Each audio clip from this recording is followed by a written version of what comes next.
better watch out if you ignite him. He's a road ahead of full prophecy to be the greatest beast the world has ever seen. I feed him every day like the bones clean. I feed him all the hate and he grows me, and he gets claws real big, pissed off quick. And if you cross him, you might drop dead. Metaphorically, of course, settling the sword, never getting bored, loves the blood and gore, always wanting more, feeding from the source. They don't really understand until they feel the force apart. If you start shit, you'll be heartless in the darkness, torn apart quick. You left scars ripped, you'll be chewed up and discarded.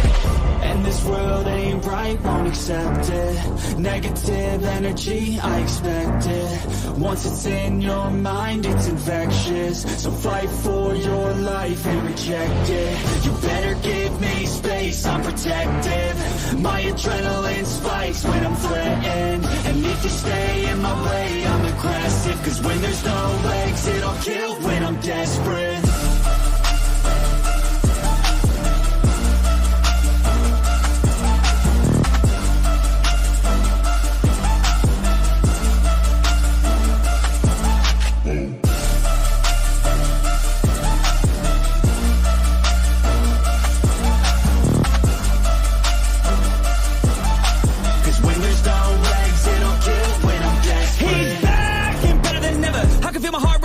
Pressure, it's stormy weather, lightning, thunder, pouring weather. Yo, I'm a go-getter, try to do it like me, but I do it better. I got a mind that's clever, the beast inside is competitive as ever. I'm conscious, my subconscious, an accomplice to me. I promise the darkness, I can honest believe. But don't cross me, I might lose control of the lost beast. He's lost away inside with the key control by fight or flight. And this world ain't bright, won't accept it. Negative energy, I expect it. Once it's in your mind, it's infectious. So fight for your life and reject it. You better give me space, I'm protective. My adrenaline spikes when I'm threatened. And if you stay in my way, I'm aggressive. Cause when there's no exit, I'll kill when I'm desperate.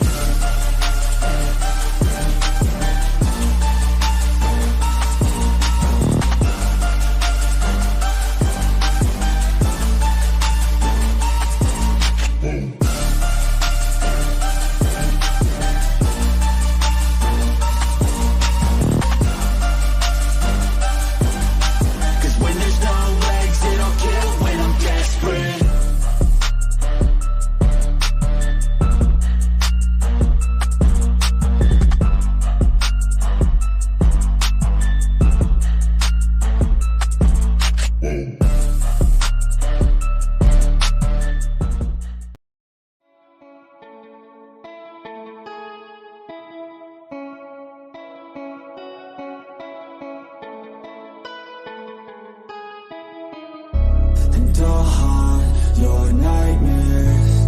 Little did you know that I like fear. When you turn, I'll be right there. You should be afraid, you should be scared. Out of the darkness, out of the fear, here comes the monster waiting in there. Heart rate is rising, some call it scared. You'll feel the chill start raising your hairs. It's too late, you're here now. I hope that you're prepared, cause there's no getting out. You can feel the energy, dark like a cloud. Electrified by panic, terror and doubt. Don't cross me, or you'll learn quick the hard way that I'm not one to mess with. I got a mind, and that mind's full of mean tricks. I'll plant a seed in your red where the fear will stick. And I'll haunt your nightmares. Little did you know that I like fear. When you turn, I'll be right there. You should be afraid, you should be scared. We're all alone, you're on your own. It's you and me, who's going home? Look up, cause I'm right here. Welcome to a real life nightmare.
afraid, you should be scared.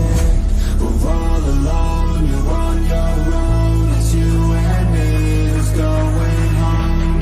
Look up, 'cause I'm right here. Welcome to a real life nightmare.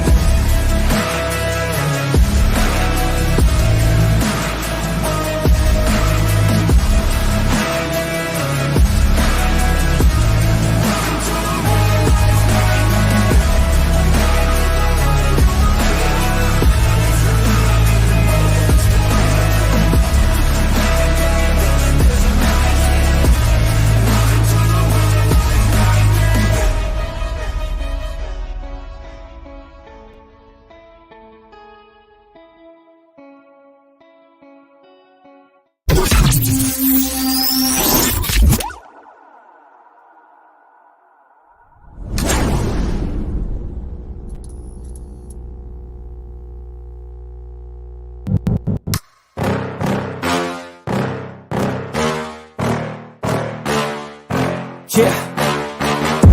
Please tell me that I can't, that I won't, that I fail, that I'll never make it out, yeah. Please tell me all the bad, never good, fill my head full of every single doubt, yeah. Please say any negative thoughts, I pop off when I hear people say I cannot. I get off to the thought of proving everyone wrong, I won't stop to the top, so you better back off and get lost. I'ma stay loud, stay proud, never running out, never heading south. I'll be spreading out, call it word of mouth, can't put me down, I'll be getting loud. You can have your doubts, not what I'm about, have your fucking cloud. It be raining now, I keep making sound, go another round, bitch I'm legend bound, can't stop me now. You don't wanna fuck with me. A slow burn like a disease. Just tell me that I can and I'll show you things that you couldn't believe. Just tell me that I can. Just tell me that I can. Just tell me that I can. Just tell me that I can.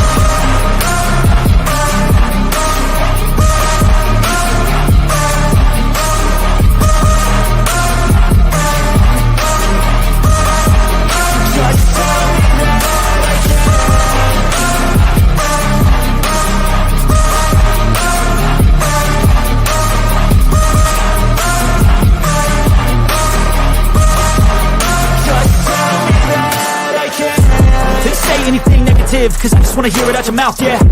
Give me fuel, it's a tool that I use to go ahead and run my fucking mouth, yeah. I take shots, I take loss, I make shots, I miss lots. That's how you get big box, you get yachts, you swing lots and pop off a big shot. I ain't done chasing, got big dreams, bigger things, impatient. Who's at the top think they need replacement? Who's at the top think I'm gonna erase that? Face it, I don't give up quick, I don't give up shit, I won't give up this. Cause I know that I want it, know that I'm on it, I'll make it, I promise. You don't wanna fuck with me. A slow burn like a disease. Just tell me that I can and I'll show you things that you couldn't believe. Just tell me that I can. Just tell me that I can. Just tell me that I can. Just tell me that I can.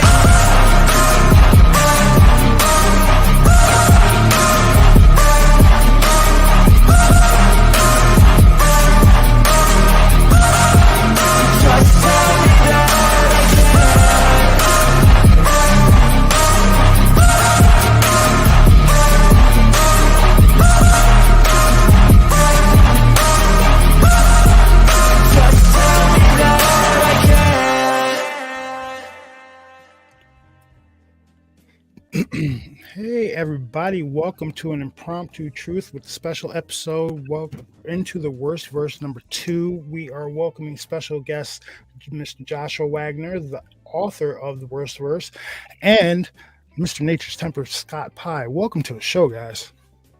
Hey, how you doing? All right, so in the little few minutes we spent before the show started, come to find out, this is the actual first time Scott and Josh have actually talked on like video conference throughout all of the Worstverse.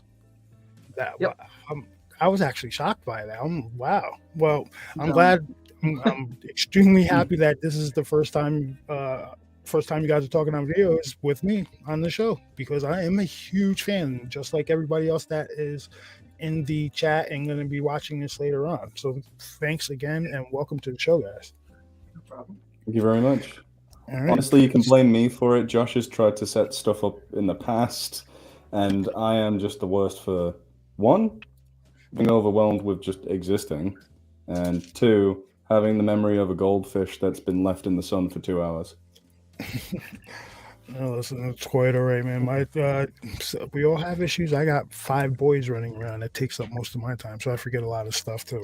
So no problems, no worries. I'm glad you guys were able to. I'm glad we were able to get together and link up and get this all together for this show because every chance I get like that, we've done a live stream between me and my brother and a few of my buddies that come on the show with us. We've been talking about the Worstverse. Like we did one show where we talked about it for like 3 hours. It was absolutely ridiculous. And then Josh came on the last time and we did almost 3 hours with Josh. And then I still had a million questions that I forgot to ask him about during that stream. So it's, I think, awesome that you guys were able to come on. I appreciate it. So we're gonna have so Willie Cut's not able to join us. He's one of our big fans. But listen, guys, if you're in the chat, if you have a question, put it in caps so we can see it, and then I can put it up on screen and we can get it answered for you. All right. So I want to start off by asking Scott a question. When you're looking for a story to narrate, what criteria do you look for? Well, I do steer more towards stories that are based in nature, hence my channel name, NaturesTemper. It's no surprise, like I'm a zoologist. I'm actually studying to be an ecologist in university. But I've always loved nature, so I tend to steer towards that. But I also love monsters. I love creatures of the paranormal. They're just so interesting, so cool for me. So everything that Josh does is easily in my ballpark. Nice. So now this one's an open-ended question for both of you guys. Out of the entire Worstverse, who's your favorite characters? And second question's for Scott. Who's your favorite character to voice? Josh, you voiced some characters too. I know you were helping voice Sobek for a while, right? Yeah, that's the only one so far. And even then, like that's the whole reason Paige exists, is so I don't have to constantly like do that and just screw up his whole editing schedule with that whole thing. That's part of why I came up with Paige as like a liaison for him, so I don't have to constantly, do the audio and then send it to him and then screw up his entire upload and narration and editing and all that crap. It's something I did. All right, cool.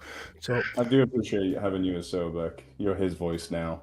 all right. So who are your favorite characters? So we'll let Josh go first. Yeah, I promise I'll try to shut up because I'm the most both who's ever lived.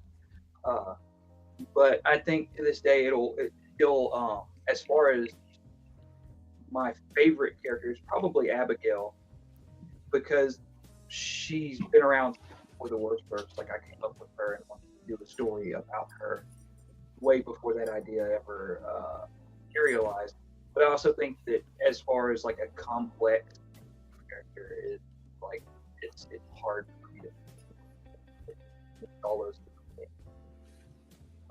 Fun to watch her antics. Who's also very like an empathetic character, very complex, and you never really know what you're going to get out of her next. So that's always why she tends to be my favorite personally. And I think you might have some copyright law on your hand with that Abigail movie that's coming out in theaters pretty soon. About 65 or 70 individual messages about that now. That's ridiculous. And then, all right, now you're on Hot Plate, Scott. What's going on? Who's your favorite character? Because you voiced you voiced all of them.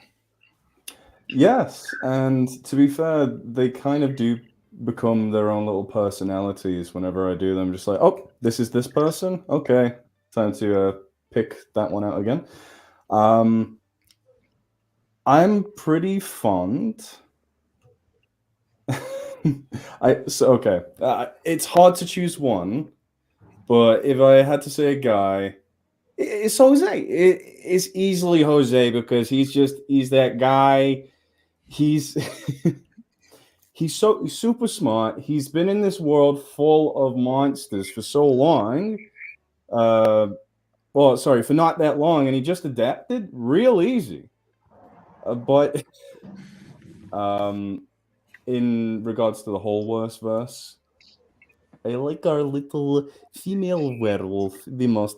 She's not so good with English, but she is very sweet, and I do like that about her.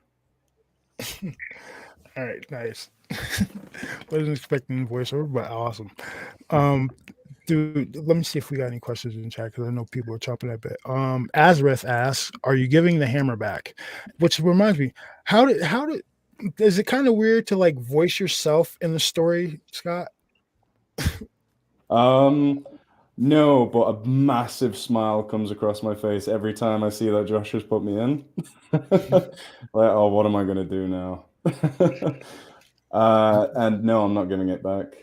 He can come get it when he wants it. It's there. He can get around. I'm busy. All right, so I want to get into the editing process to this. Now it's been going on for 5.5 years now, right? So, what how do you walk through the steps of? Well, actually, I want to ask this, Scott. What turned you on to Josh's writing in the first place? Like, what was the first story that caught your eye? I believe it was werewolves are assholes. Sorry, assholes, because it's not spelt with an R. I freaked out werewolves. when I knew about that before we had ever come into contact like that. That was a big deal.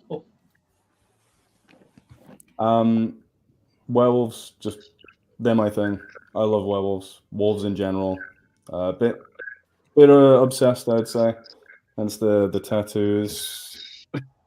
But yeah, it was that storyline.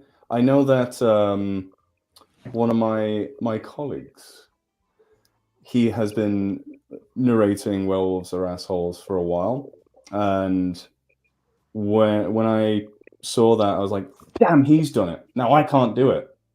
That's what I had in my mind. But doing it, picking it up regardless and doing it, I was like, yeah, I like this. I slot in well with these characters. Because until then, it just felt like, nah, that's his. I can't touch it. It's not fair. No, I completely understandable, but I also take into account that there's I believe it's one of the ones you narrated, Burning Down the Ozarks. There's like 50 different narrations of that, which I think yours stands out the most. I find myself going back to yours quite often. I appreciate that. Thank you. When it comes to series, it feels a little different than, say, if it's a big story or a standalone story. I try to avoid ones that have been done by other popular narrators, but I feel like it's easier than a series, because a series is, you get more into bed with these characters. The author makes those characters their own, I think. So it's a little harder to adopt a series that's already been taken on by someone else. Now the next one is for Joshua. Now, what was your reaction? Now, who went to who about narrating werewolves are assholes? Was it you, Josh, or was it Nature? It was kind of a both, I think, kind of to a certain degree. It's because I was doing it started, like I said, this whole thing started with werewolves are assholes, but it started on Dr. Creepin's channel. And the reason for that, I've talked about this like in comments and stuff, but the reason for that, the reason it ended up on his channel first, is because at the time he was the only big narrator who had something like Dr. Creepin's Vault, where you can submit your stories directly to them and don't have to like cross your fingers and hope that they run across them on No Sleep or something like that. And I've always been a big fan of Dr. Creepin. Like I watched all of his stuff, and at the same time I was also subscribed to Scott, but I didn't have like any way to do that. He hadn't made the subreddit yet where you could submit your stories on there. And so I just submitted them on there for a while and just kind of crossed my fingers and hope that I would end up, with an opportunity. Because, like I said, while I like Dr. Creep and stuff, I always knew that there was one particular person who was the best fit for the stories because of how character driven and dialogue driven they were. But it was when I started doing Jose's whole ordeal. At the time, I was already talking to Mr. Creepypasta. I met him at Comic-Con, and we were already talking about doing Werewolves or Assholes on his channel too, to just boost the exposure, whatever, and bring that to his channel too, and just kind of spread out. Because at the time, I wasn't like married to there's one channel this is going to be on. This is the home of these stories. It was just Dr. Creepin was that opportunity at the time, and then I met Mr. Creepypasta, and we got to talk, and I learned a lot about how creepypastas and the YouTube narration stuff works, just sitting there talking to him. And that was materializing as I started doing Jose's story. And by the time we got to the end of that, I had mentioned, like, because Dr. Creepin was in one of the long kind of doldrums of uploading, and people were getting tested with me, and well, where's the next part? I'm like, I don't control that. He has it. There's nothing I can do beyond that.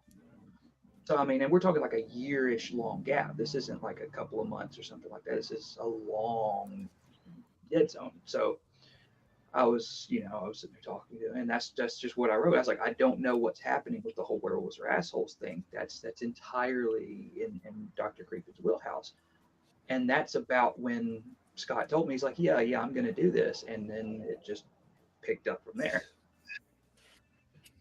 Nice. All right, so we got a question from chat from Ascension. Aaron, we'll get to your question in a minute. All right, but Ascension asks, what sort of prep work do you do for your voices, Scott? Any sort of vocal exercises or anything? No. I just do them. Sometimes I'll obviously, like, I'll pause the recording. God, the amount of times I pause the recording, in the hundreds for longer episodes, easily. But I just practice for a second. I read the line, like, make sure. Oh yeah, that's how he sounds. So I'll speak like that, and then it just gets easier over time. And I don't know, I'm autistic, so it's a lot easier for me to pretend to be someone else for a little bit. I don't know. That's how I see it. This next question falls right in line with that first one. Luke Vet asks, Scott, how hard is it to change the voices of the characters from places with accents, like Dirty Work Inc. being from Jersey and Travis and Jose being New Yorkers? A lot of people in the States are going to hate me right now. I can't really hear a big difference between New York and New Jersey. They sound very similar to me. So I just do what I think is an appropriate voice. But Josh is really, really, really helpful in this. So when he gives me the characters, say with Dirty Work Inc., he says, "Oh, this guy sounds like what's his name? I'm really bad with names. If you haven't guessed, Joe Pesci. Thank you." So I'd be like, "Okay, I'll look up a video of Joe Pesci." I'd be like, "How close can I get to this guy? If I'm like, if I can like hear what he's saying, how he speaks, his mannerisms, stuff like that." So I just try my best and hope for the best. If you can hear a distinction between New York and New Jersey in the way I do it, that's great, because even I don't know I'm doing that. Part of being from England, like, we do get exposed to American media. I love the Dirty Work guys. Yeah, this is the Dirty Work Inc. is probably my brother's favorite story. I think it's just because of the accents and everything like that, and it's another thing because I love Dirty Work Inc. Not a lot of people know this, but like when we first started the channel, me and my brother didn't show our faces on camera, so it would just be like pictures. And when we finally showed our faces on camera, everybody was like, "Yo, those guys, they're black. What's going on?" And because everybody, then we started seeing in comment, "Yo, we thought you guys were like two Italian guys from New York." Like, nah, we're from New York. We're just just didn't like. It's absolutely ridiculous. So I do appreciate the New York accents. They are awesome. I All appreciate right, that. I so watched a lot of Friends growing up, and they didn't sound anything like what I expected. no, all those guys are based out of California. They don't sound like us. Anybody else? Any more questions? All right, so now this Oh, one's there was the one from for Aaron. yep. This one's from for Josh from Aaron. Where'd it go? What type of vampire is Abigail? Basically, the same one you see, like in the werewolves are assholes storyline. It's just she's. It tends to be like I said. People don't really account for what it's like to live for hundreds of years, like an extended period. So and to live a fairly miserable existence. So a lot of them just tend to self-terminate after a certain point. So you don't see many of them as old as her or has become as intimate and familiar with their condition as she is. So that's why she seems anomalous, but she's just a lot older than what you would normally see with Asdrus says, so what the F is the difference between New York and New Jersey accents? Some of the enunciations, I guess. I don't know. Some of the words we say. Couldn't tell you. All right. So now, how long does it, Scott? How long does it usually take you to put together a video? Because I know these the narrations for the worst verse range anywhere from like 15 minutes to like an hour and a half, hour and 45 minutes. So, what's your process in that? So with any video, literally any video I put out, unless I'm really on ball that day, they're usually twice as long to 3 times the length of the actual video itself is the time it took to record it. And then there's the editing doesn't actually take too long itself. When I say editing, I'm usually like the recording as well. But editing actually doesn't take crazy long, but the recording is like 2-3 times easy just because I make so many mistakes. There's a reason I don't really do a lot of live readings because I just fumble my words and then I'll mix up characters. Sometimes I have to read ahead and be like, oh, that's them talking. Okay, crap. I've just been talking as Jose about being Abigail for 30 seconds. Well, that's just because I miss like a piece of text that actually says who they are. Yeah, I make mistakes a lot. Well, everybody, listen. I think you're one of the top narrators on on YouTube right now, honestly. And the worst verse proves it. And Josh, dude, I don't know why people aren't more. Why you don't have more subscribers to your channel? That's absolutely as many people that listen to the worst verse. You would think they'd come over. You know what I mean? But them. at some point it'll equal out. I Hopefully. don't really. Well, it's like one, I don't really promote it, and I don't post on it or anything. So people probably go over there and look at it, and I'm like, oh, he doesn't post anything. I don't really care. It's just my YouTube channel. Like I have my regular YouTube channel where I save like my actual stuff that I like to watch, my personal videos and my playlists and stuff like that. And then I have the one that's under my name that's exclusively for like, you know, the playlists that people can reference and things like that. And that's really, I think, what the only real value that my YouTube channel has to like the worst verse as a whole is just the fairly organized playlist. That's about all I can think of that it actually has any value. So in chat right now, they're talking about the difference between New Yorkers talking about beaches and shores and hoagies and heroes. I'm glad we started that conversation. It's Sorry, pretty that's spot pretty on. All right. So, all right. Next question. All right. So, is you've been writing this for 5.5 years, Josh, right? Nature, how long have you been narrating it? The years blend together for me. As long as the Worstverse stuff has been made after Werewolves Are Assholes, I've been narrating it. Okay. I believe. Correct me if I'm wrong, Josh. I could, yeah, 'Cause I I'm often just gonna am. look up the very first video because it'll be like the very first part of Jose's story, so we can get an exact beat on it. It has been it will Azareth be is on it. 4 years on March 30th. I bet Azareth is on it. Goodness, It's like that's 3 or gonna be 4 years.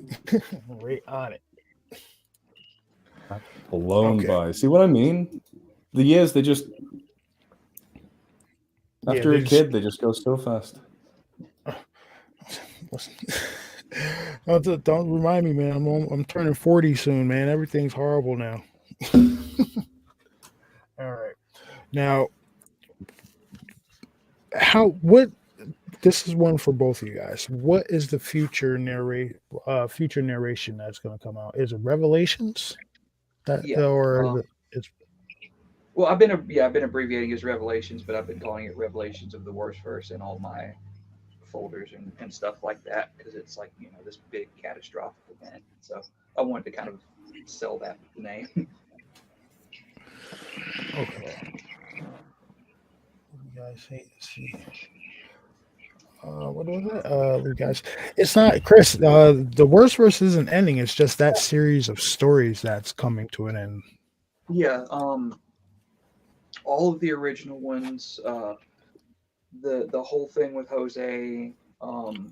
Worst Hotel, Werewolves Are Assholes. That's the only thing that might continue beyond that is like Dirty Work Inc., and that's the conditional thing. Just because one story should. If we learned anything from things like the MCU and The Walking Dead, you need to know when to bow out and end the story. Mm-hmm. But yeah, I have other stuff that I already have like like actual parts of it written just to have ready. But yeah, it's once that's over, and specifically because I'm always telling people there's perspectives that you want to tell stories from and perspectives you don't. Like there's a reason I don't tell stories from like Han Lao's perspective is because you lose this sense of fear and wonder and uncertainty and anxiety that these characters feel in somebody like Han Lao, who is not a easily frightened or anxious or easily impressed person. So there's not really there's not many obstacles for that person. And up to a certain point, Jose is a certain kind of character that is good to tell a story from their perspective. But he gets to a point that you kind of start to see towards the end of End of the Road, like right there at the end in the manor where he's showing up, he's laying down the law, he's ordering people around, he's taking control of the situation, and that's a year after the fact. So you're going to see him in these new series 3 years down the road, and it's going to be a completely different person. And I don't want to tell the story from that perspective anymore because that's not the same person that you meet, that you met like 4 years ago that's scared of everything and running from his own shadow and all that kind of stuff. So it's continuing, barring any planes dropping on my head or something like that. I'm going to keep writing it, but it's just that there's a point where certain stories need to end just and move on to different stuff. I don't want to get that anxiety where I latch onto something and think, well, if I abandon this and I start something else, what if people don't like that thing I start? And you just kind of have to have confidence in yourself to be able to go, I can recreate whatever success I had with this with something else. It's not, this one thing. I can do other things. So you don't want to get that anxiety to think, well, what if I try something else and it doesn't work? You have to. And to do that, you have to end the story like on an absolute note so that you can't go back and No cliffhangers. Yeah. yeah, it has to be a solid. But you can continue. The characters still exist and will still appear in the stories, but it's not their story anymore.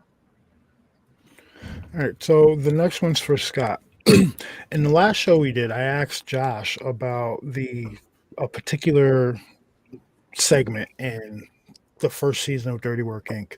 regarding Mark and the Hunters.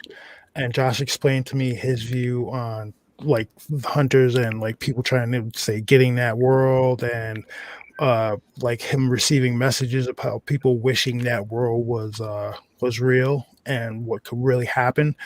What would and you were the one that narrated that segment, right? When you sitting back and looking at it and perspective, how do you feel about that little segment in Dirty Work Inc. when Mark was pretty much going off on that hunter?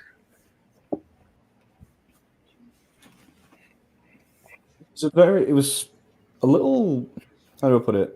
It caught me a little off guard, but at the same time, it made absolute sense. Like, so his character hasn't been very openly emotional before, and then you see this glimpse at like, wow, he actually does care about this community, and I love the very idea of there being other species that are just hiding in the shadows, but are like sapient creatures that we can communicate with. That might be dangerous, but you know, that's life. People can be dangerous, but it just makes sense because, from a zoologist conservationist point of view, humans don't have the best track record of living in harmony with other species. I mean, in my country, that crap all over there, we used to have wolves, bears, or moose, all sorts of interesting wildlife. We killed it all off. And that's just one place. Look around the world. Modern humans may or may not have killed Neanderthals off. That's another species altogether. Sure, everyone in the world has a little bit of Neanderthal in them, but the species themselves is gone. So it's sobering and I think quite realistic. Now, Josh, for a quick recap for the people who are just listening to this, how do you feel about that scene with the hunter and Mark? Yeah, a lot of that is very much, like I said, my take on uh, kind of what Scott was talking about, how we don't tend to first seek out living in harmony with other things. It's more like, eliminate or dominate. But it's also very harsh critique on both the hunter power fantasy genre that was and still is very popular at the time. And also like just trophy hunting in general, the whole idea behind just running out and killing something for shits and giggles just crawls all over me in ways I can't really describe. And especially I just have to say this wasn't trophy hunted. When I went to South Africa, a lot of the indigenous people hunt for food and they sell the skins, and I thought that's really cool. I'm going to take that. Just want to clarify whilst on that. I hate trophy hunting. All right. So now, Bass, why are you being so quiet there, dude? Come on, speak up. Did he fall asleep on me? Did you take a gummy, dude? What's going on? That's because my neighbors are running around. No, I didn't take a gummy. It's too early for that. I'm sorry. My neighbors are running around and moving furniture upstairs. I'm sorry, guys. This is my identical twin brother, and yeah, he's a little bit weird, just like I am. All right, so hold up. We got a question from Luke. Scott, how do you feel as a zoologist about the variety of paranormal beings in the Worstverse? So, being a zoologist, I love life. I love living things, especially animals. So, the more diverse, the better. So, having different creatures is great. I particularly like the ones that are hard to comprehend, and the ones that are less humanoid type creatures. So like relic. Yeah. Relic is just like this thing from the beginning of time, but he's just a chill guy that likes eating cheeseburgers and somehow gets diarrhea.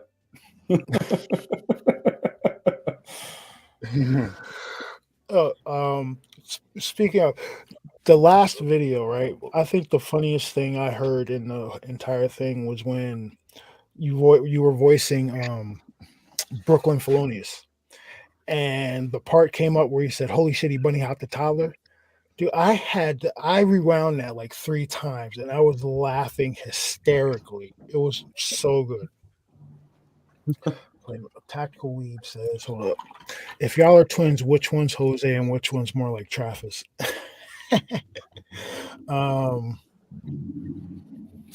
I don't know because I don't. We neither one of us. Well, he plays the lotto more, so I don't know. Couldn't really couldn't really tell you. Sounds like a Question for Travis Josh. thing. Yeah, I don't really care. Question for Josh. Did Tom Cruise get involved with Scientology before or after Victor took over? Ooh, that's a good one.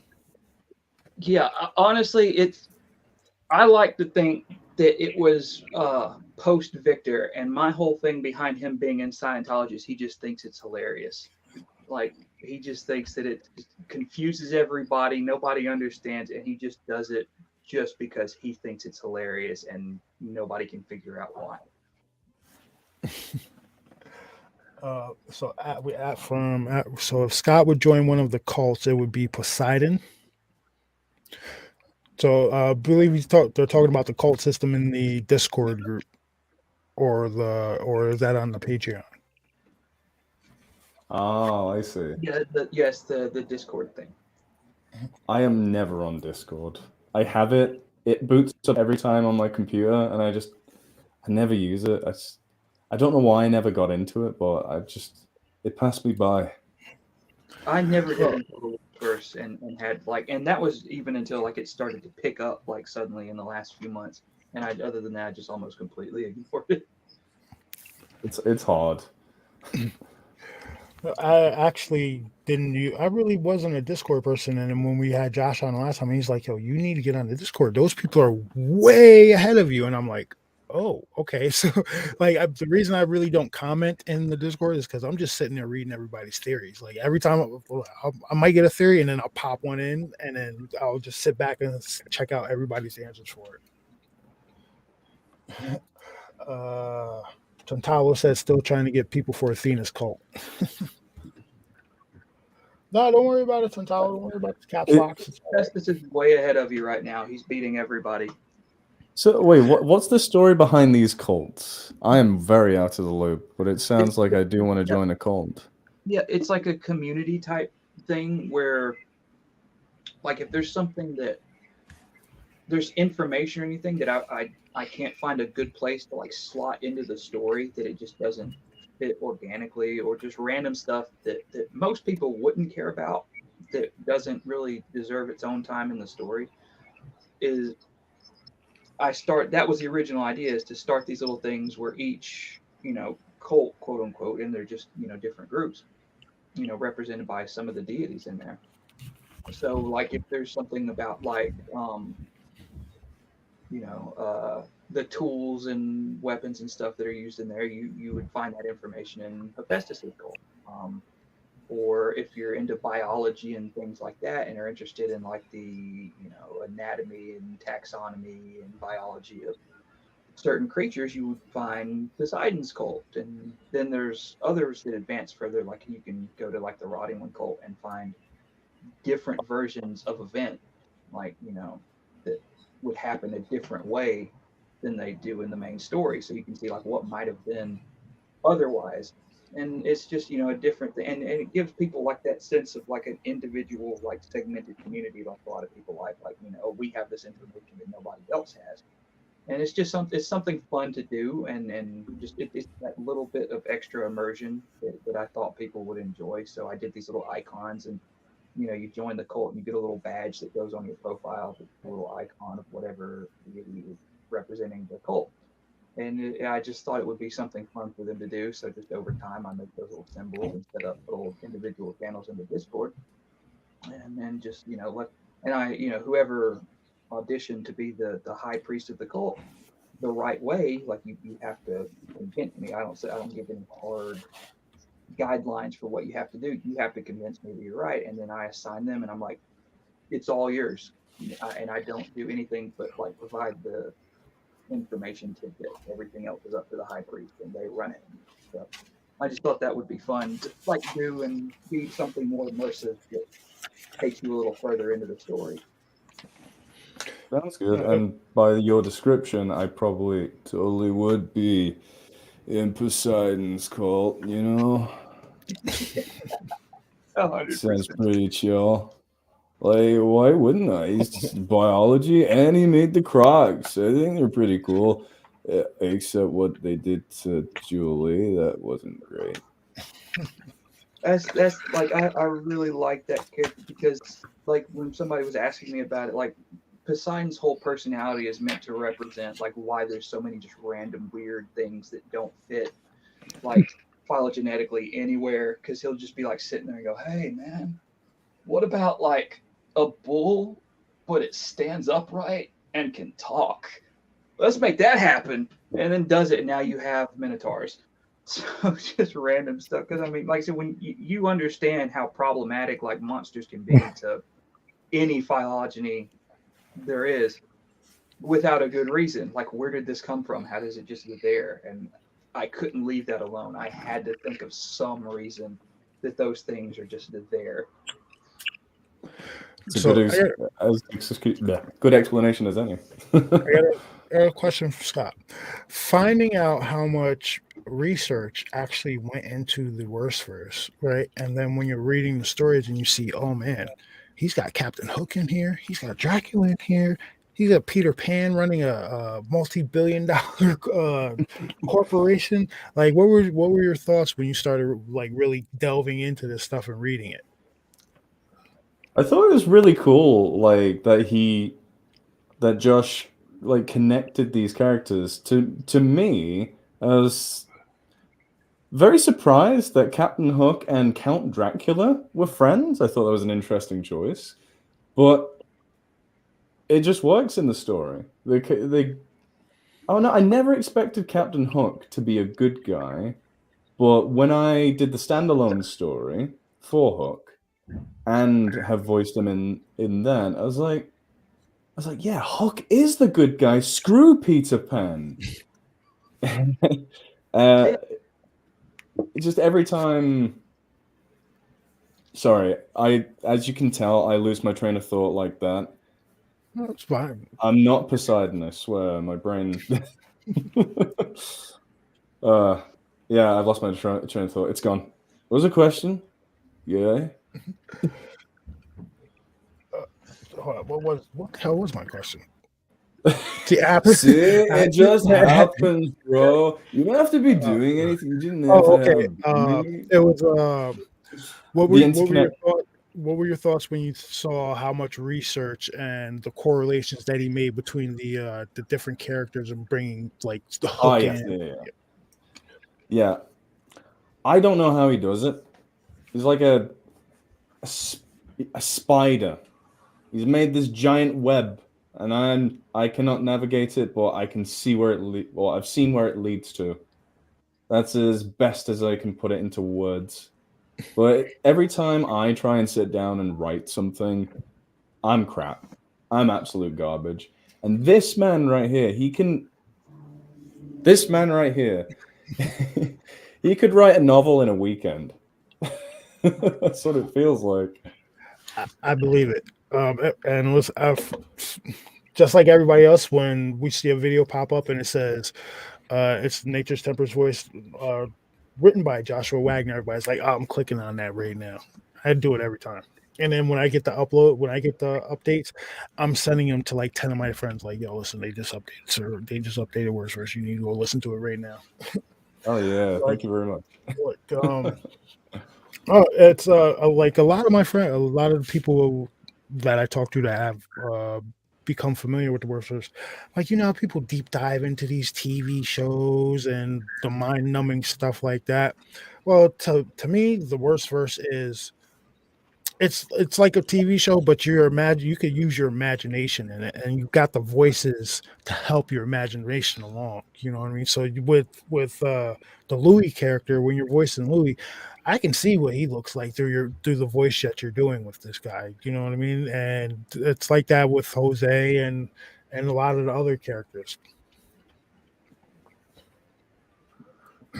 Sometimes when I'm reading those characters, I'll imagine them one way, and then I'll remember that there's a descriptor saying, "Oh yeah, this guy actually looks like this." Because for me, oh god, my bloody brain's broken again. When it comes to the Dirty Work Inc. guys, I imagine them in their hats and their sweaters, but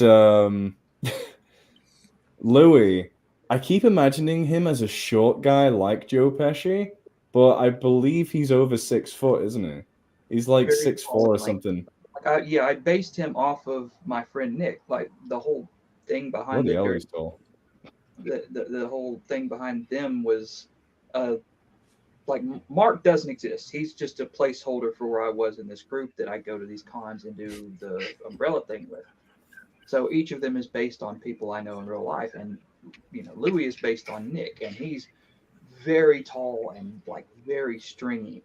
So like he stands out above like the rest of us in the group. Like it goes like, and it just keeps going. I definitely don't want to meet whoever you based Abigail off of. They're probably gonna. When I listen to Mark, I think of. Go ahead. When I listen to Mark, I think of Michael Madsen.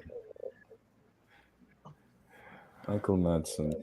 I live under a rock. So let me look Mr. Blonde from Reservoir Dogs. Yeah, Mr. Blonde from Reservoir. Yeah. He was also in Kill Bill. He was also in Kill Bill. So much you ever like see Elvis the old in movie this picture? Species? Oh yeah, I watched those. I thought they were like sequel to Alien when I was a kid. So I was watching it, waiting for the xenomorphs to turn up, and I was like, What other movies was it? "What's going on?" So, Aaron, I Why are they don't sexy? think Dwayne Johnson's actually part of the production team. Just saying. He's doing his thing. He's a villain over in WWE now, which is actually pretty good if you guys are following wrestling again. It's starting to get pretty good again. Wait, Dwayne Johnson returned to the WWE? Oh yeah. And he's acting like, remember when he first came back and he was acting like the Hollywood jerk? Yeah, he's back to doing that. And it's actually pretty good. Now multiple people can do the Hollywood thing. And he's John kind of taking it to a Cena. new level. Now, is there? This one's for Scott, and this is a broad statement. Outside of the Worstverse, right? What would you say was one of your favorite stories to actually go and narrate? It was really, really fun.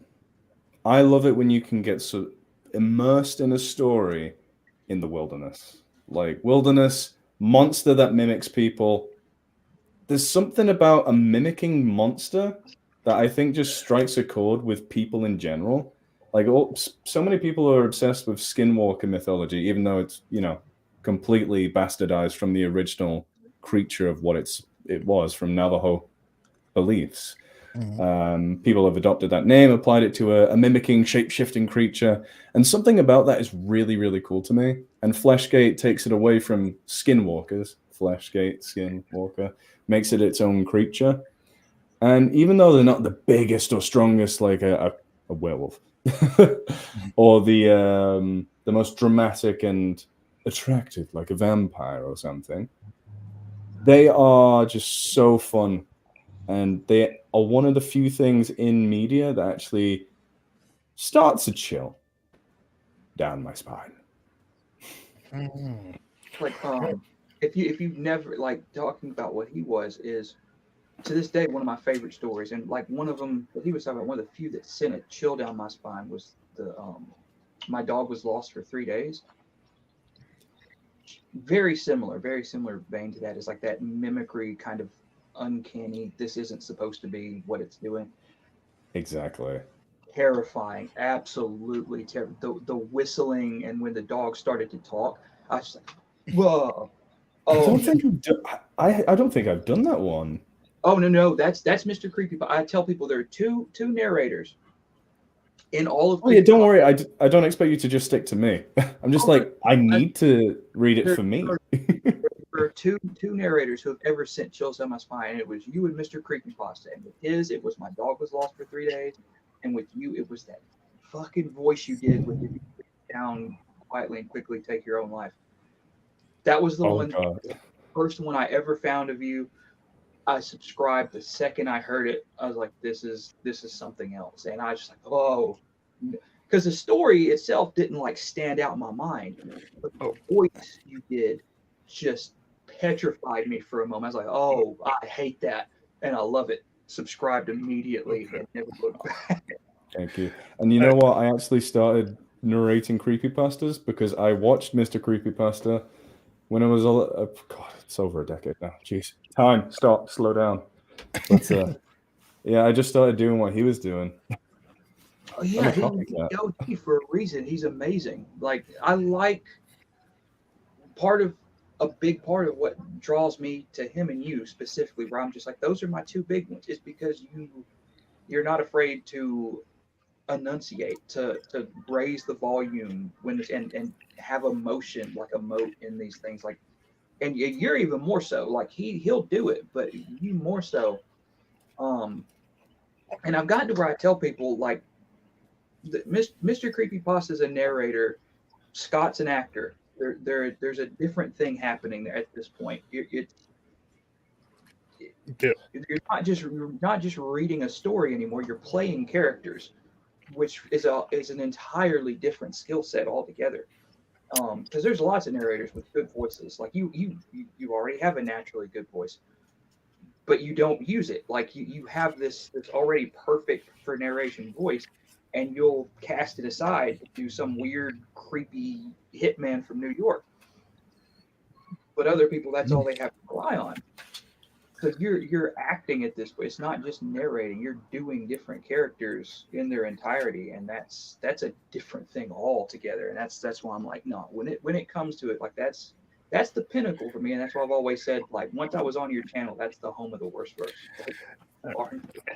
So Josh, I got gonna make me blush. I got a few questions from my buddy Dave, who's actually a huge fan. I'm sorry, Dave, I got him right now. So this one's for Scott. First question is, was it hard? Go ahead, Bass. Yep, Truth. Hold on. I was about to say Bama's in here too. You know he's a huge fan also. Yeah, hey, I got the questions. Which anime do they like? All right. Well, let's start with that one first. Which anime are you guys into? You better go, because this is a long conversation for me. So I go through phases of watching like a ton of anime, and then maybe a year will pass, and I'll just like not watch any, and then I'll come back again. But well, this answers the question. Can you see? It's a little hard. Is that? Hoorah! Okay. Nice. JoJo's Bizarre Adventure is it's a big one for me, and Full Metal Alchemist Brotherhood. Those two, top two, easily. Here and then, Josh. Like you see, I got some Dragon Ball behind me here and there.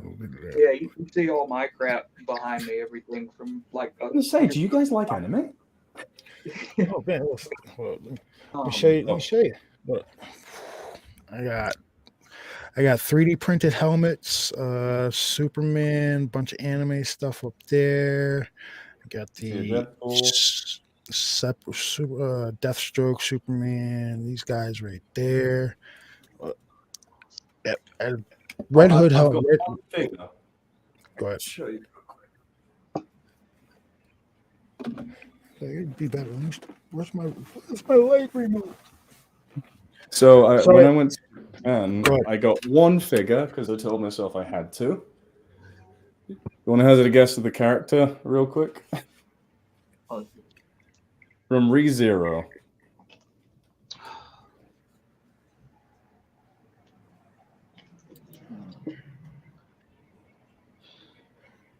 I'm thinking I'll say everybody has her, but I feel like that's wrong. You're not wrong. Oh, I got it. Good job, Tontalo. Yeah, Yep. I always thought she was the better. Yeah. Sorry for the geeking out there for a second, everybody. Only natural. So, Josh, now which ones are you into? Because Um, now, and this is a two-part question for you. Which anime do you like, and does anime for you play part in you writing the worst verse? oh, you just made this a lot longer answer. Okay, so I don't discriminate with genre at all. There's some that I'll gravitate more towards than others.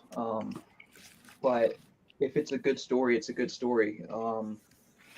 I've been watching like anime since I was watching like Dragon Ball as like a morning cartoon, and didn't even know what anime was. But through the years, man, like I've come up with it and watched anime become like a household term, like everybody knows it. But like I'll watch like anything from like Studio Ghibli all the way up to the most obscure random anime. But I'm the more artsy it is, the more weird it is. Like I like anime specifically because it will go places that a lot of more conventional media will not. And they'll just do all these outrageous things and like, hey, that sounds stupid. Let's do it. And I like that. Like, it's perfectly okay to like something that's ridiculous.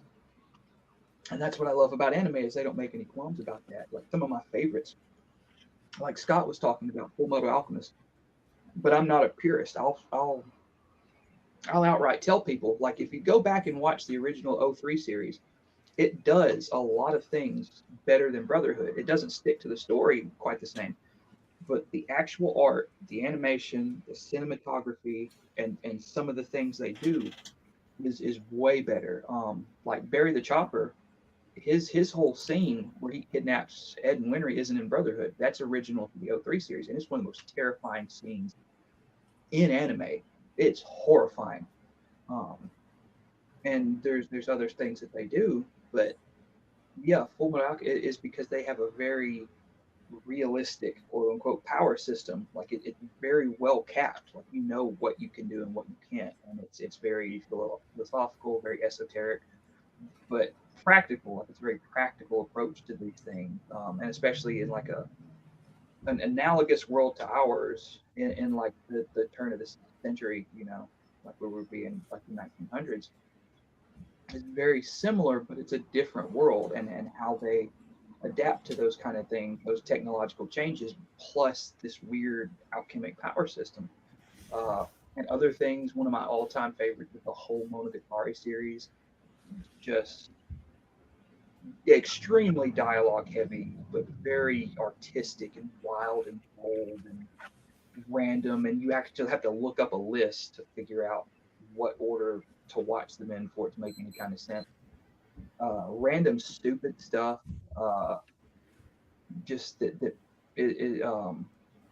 like Wataten, an angel flew down on me, and then I'm big. As stupid as it's gonna sound, I'm big into like the slice of life romance stuff. Just the easy, palatable. Seen Toradora? That's the best. Oh my god! You want to talk about ending that almost made me cry? Oh, Oh my god! Yeah, I need to go back and rewatch that because that ending almost broke seen my it heart. twice. It's God, yeah, Loved it. Tantalo says it still blows his mind that Josh has never gotten into Berserk. Could be wrong, but it seems right up his alley. It's you know, great. it never got like I don't know why. It's one of those that never clicked. Like another one, Cowboy Bebop never clicked with me. And I say that as a huge Steve Blue fan, but it's just one of those that never fit with me right. But like Ghost in the Shell, all about it. I could talk about Ghost in the Shell for hours and never take a breath. But yeah, it's just weird. Like some of them you would think, and it just never clicks with you just right. That's fair. Yeah, yeah, like you were saying about like the whole influence thing is absolutely, like I love the way that they tell, and like I'll reference like anime tropes and that stuff all the time, like yeah, it's the beach episode, nobody was blaming you out, but it's also because once you get into like cinema and stuff like that, you realize Japan has always been one of the biggest influences to any kind of cinema in all of like cinematic history. After like the 1930s, they invented the American Western genre essentially. It wouldn't exist as we know it today without them, because like Clint Eastwood's breakout role, Fistful of Dollars, is a one-for-one American remake with Yojimbo. It's almost the exact same movie. They just adapted Yojimbo to, and The Magnificent Seven is a one-to-one American remake of Seven Samurai. And you just look at all these, like the whole Wandering Lone Gunman and the whole quick draw thing. That's all Japanese. That all comes from Japanese film. They invented that stuff, and then we copied it and turned it into the American Western genre. But I mean, certain cinematic techniques, story progression, like go and watch the old Zatoichi movies and series.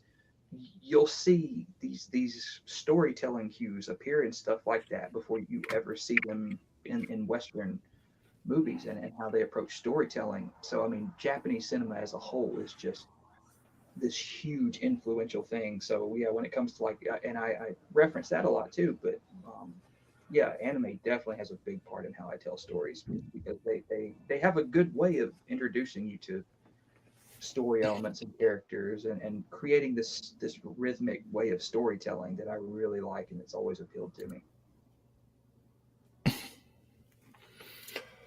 All right, so Scott, I'm about to put you on hot plate. Here Yep. we go. This question from my buddy Will Cut. Was it hard for you? All right. So was it hard for you to narrate Abigail when she was talking about her past? Did you find that challenging? To be honest, no, not really. Because at the end of the day, it is fiction. These things do happen in real life. Maybe not being locked in a safe for, decades, but I can feel the emotion in the character, in the scene. I try my best to like imagine if I was in that scenario, how would I feel if I was a little vampire girl? That's a sentence I didn't think I'd say today, but there it is. But no, the only things that give me a little pause in stories is if things, not Josh's stories in general, if there's like a word I don't want to say that a character says, like if they're a bad, like a really rotten person. Otherwise, I just get on with it. Okay. So now the second question is, how many takes does it hold on, because he didn't space it out. Let me see. How many takes How many takes for that question? Will Cut, you gotta space them out, Will Cut. All right. So when you're narrating the fast-paced scare moments for, say, Jose and Travis, how many takes does it take? Well, it's weird. They usually only take once. I don't know why. Yeah, I guess it's because it's fast, so my brain's like, oh yeah, you go fast. I'll obviously make mistakes sometimes, but I think maybe when it's slower paced, then I make more mistakes. And the next question is, how did he come up with the sound effect of Jose getting punched in the face by Rissa? Um, being punched in the face a lot. Um, it's you, suddenly being punched in the face does not yield the same sound effects as when you see it coming. Like I said, doing martial arts since I was like 3 years old and working doors and all that crap. I've had fists in my face a considerable number of times, and I can tell you when somebody just hits you dead in your nose, if you're in the middle of speaking, whatever you're saying gets canceled. You just immediately. So yeah, it's not like if you're like in the middle of it and trading blows and stuff and you get caught. No, if you're trying to say something and all of a sudden somebody pops you in the nose, completely different. And there's no cool way to do it. It's gonna be ugly and sound stupid, and you're gonna look like a jackass, and you just have to recover and keep going. But in the real life, that's exactly what you're gonna get. Usually, is somebody just pops you in the nose in the middle of a sentence. That's something like that's gonna come out. As someone who got headbutted by a goat in the nose, I can concur. I can't even imagine. It's the only time I saw white. Apart from seeing white all the time. So he's got one more question. So this one's for Scott. Who is your biggest influences in doing your voice acting? Does that mean like what? Who influenced you to get people you look up to? Say maybe actors, just writers, anything in general like that. Well, in terms of voice acting, there are a few. But to start off, I started the channel by listening and watching Mr. Creepypasta and other narrators of the time. One is now off the internet now. Cry. I think I don't know what happened to him, but I mimicked their styles, but I wanted to develop my own, and I just did what felt natural when it came to the voices. And this was way after I started my channel. I started listening and watching Critical Role, the D&D show. I love Dungeons and Dragons, by the way. I'm a nerd about that. Crazy. And just listening to how they do things and seeing how they do stuff helps. But when it comes to very specific characters that Josh has in mind, he will give me like direction. I love direction. It helps a lot when it comes to a character. So he's a director. He directs if I'm an actor, he's a director. And it bloody helps with the voices. Tyler says, random thought he should commission a picture of Jose bunny hopping a toddler. That's a good idea. That's some little kid villain origin story. Yeah. Guy bunny hop a toddler. So, all right, I got a question. So, Scott, while you're reading the Worstverse, right, before you start narrating, and you're reading as these stories come out, and you're starting to put together, I'm sure it worked out like for you the way it worked out for me. When you start to realize like who's who, what's what, and what's connected, did it like start like you're like, holy shit, this is really good, and then you start learning like, oh, this side story is part of this too. Like, what were your thoughts when you started connecting all the dots in these stories? I think some of my first thoughts were, did he have this planned all along, or did he just make it up as he went along? Because that's just incredible either way. When it came to the rotting one, especially, because I remember years ago for the Halloween special, Josh wrote this story involving the rotten one, and I was like, oh yeah, this is gonna be a one-off. Like, it's in the Worstverse, but it's not at the same time. Okay, like it's a spooky spooky thing. And then when the rotting one came back, I was like, oh fuck, this is the real deal. He's spooky for spooky's sake, super spooky, if you will. I believe that there are different people in this world that just have talents that can't really be cultivated unless you do it from an early age. And I am just not a writer. I will never understand how Josh does what he does, but he is very talented. And I'm not blowing smoke, buddy.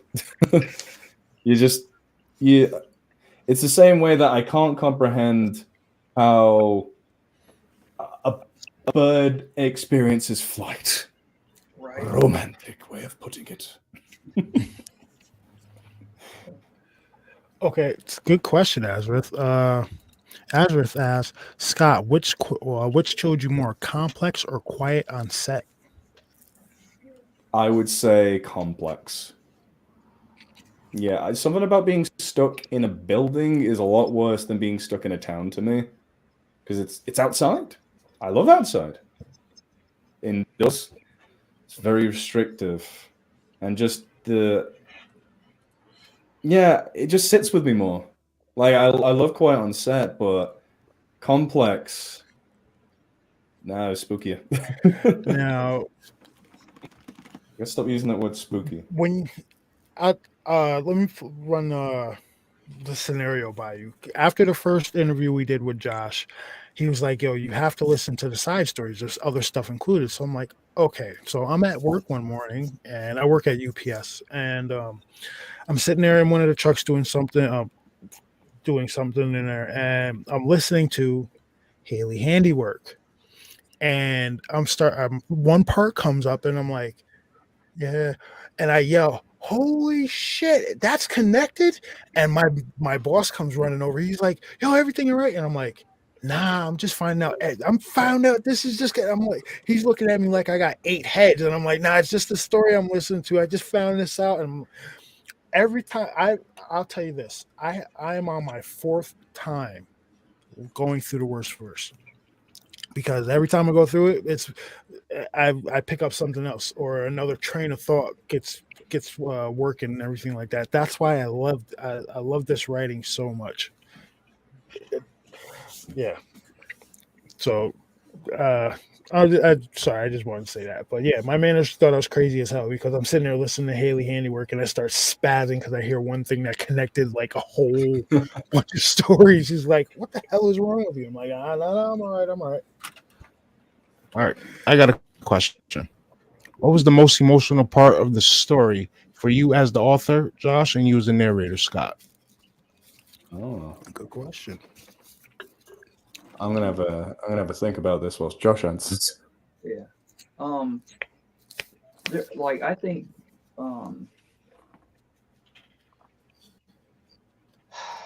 as far as what like emotional to write for me, maybe not necessarily for the character, but for me, is I think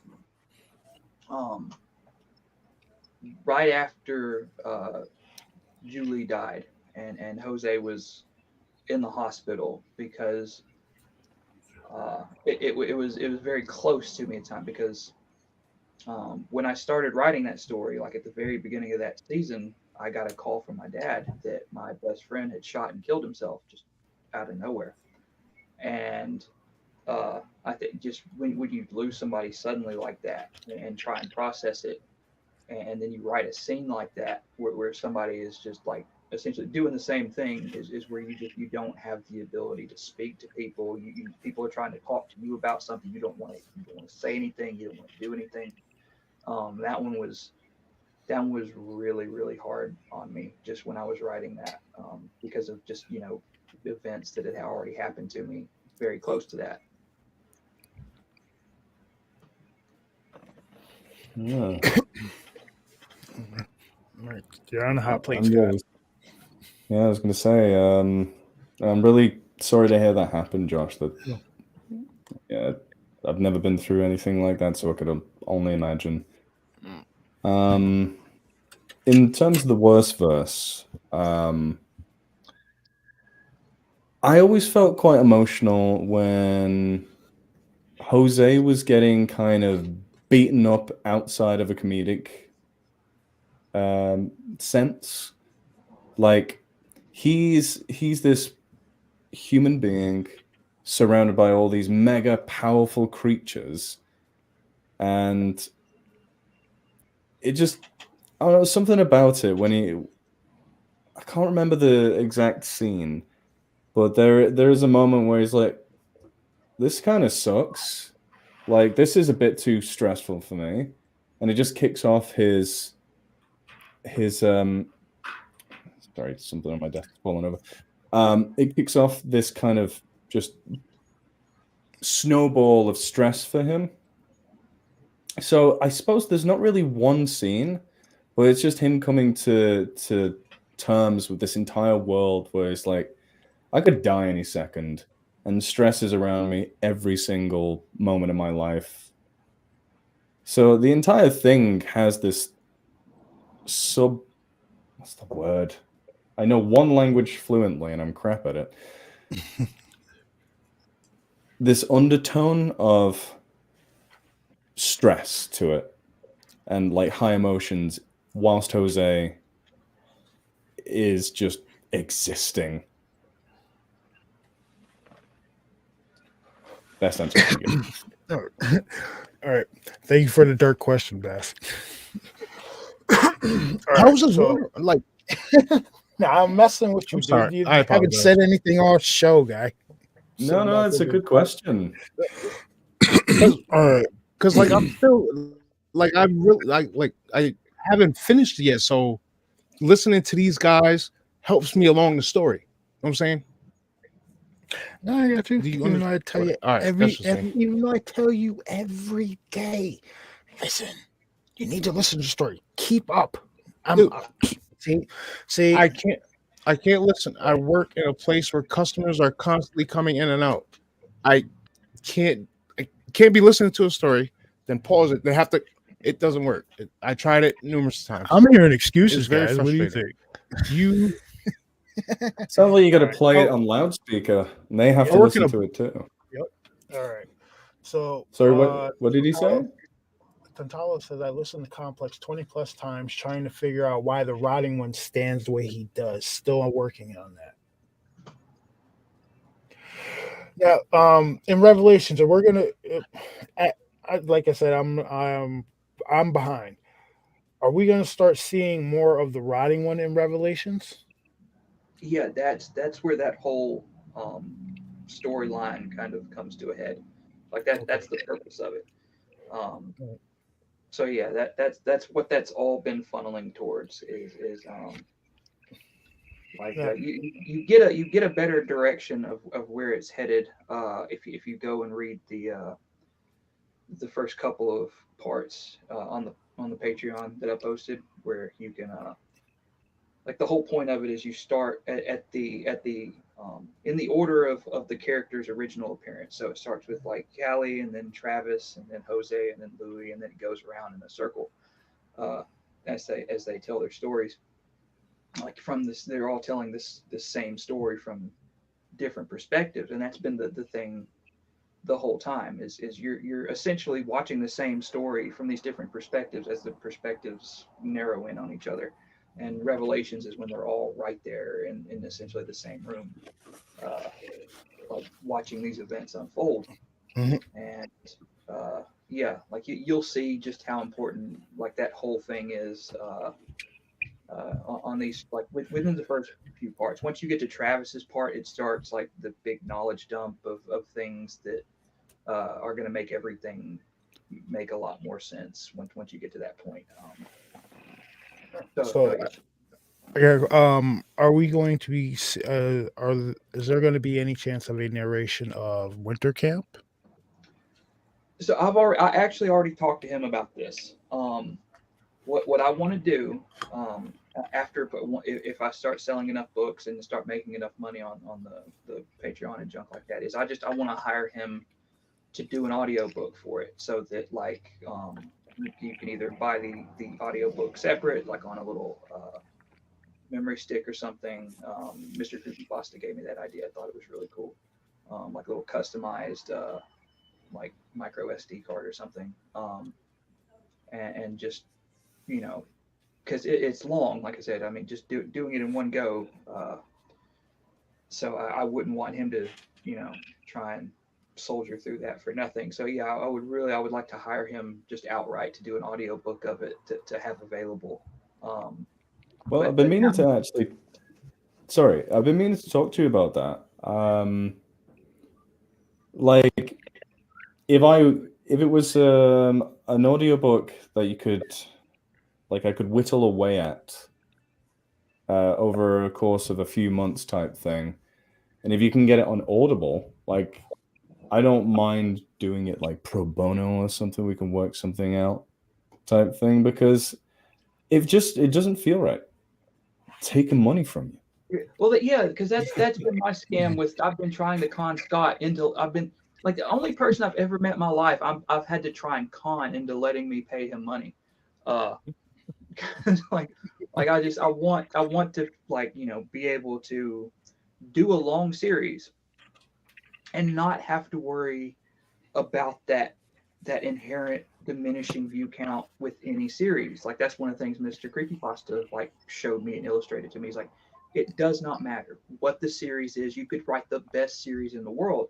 It's going to diminish views over time. And the longer it goes on, the more those views are going to diminish. And I was like, just let me hire you to do these things so you can make good money out of them. And I just can't convince him to let me do it. I mean, like, I will. It just, the reason it doesn't feel right is because all this time you've been letting me narrate the stories on YouTube and get revenue from that, because it feels like you've already paid me. And like, why would you need to pay me? It feels like I need to pay you. Does that make sense?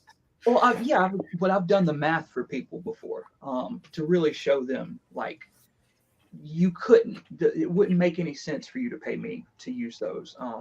Because I've done a lot of research into like how much people make per view ad revenue, and it's not a lot. Like you do a lot of work. I mean, a ton of work for not that much. Like I can't stress that enough. You do not get what you deserve off of the average video for the amount of work you put in it. And to pay me would diminish. Like if we, to pay me any amount would be too detrimental to that. So like if I want to, do a series and we're at part 20 odd something and we've got like 8,000 views of video, I want you to be able to make the same thing on that last part that you made on that first part, like 20 something parts ago, and not have to go, well, I'm doing 2 hours of work for something I'm going to make, a couple of bucks on. And that's the part that doesn't sit right with me, is that crawls all over me to know that we're at this diminishing view count point and he's not getting anywhere near what he should be making off of it for the amount of work that goes in it. That's why I want to pay him to do this stuff, is to make sure that he's getting his time worth of work. Like that's the real thing that's always bothered me about that, is I don't mind doing long series. Like I can write more than he can ever narrate. Like it's not a problem for me.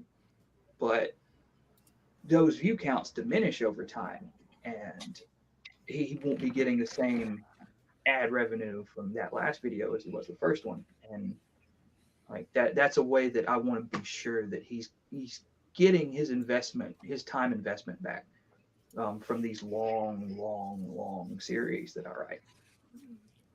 You are being way, way too kind. And as he says, very wholesome as well. Oh, thank you so much, Joe. No.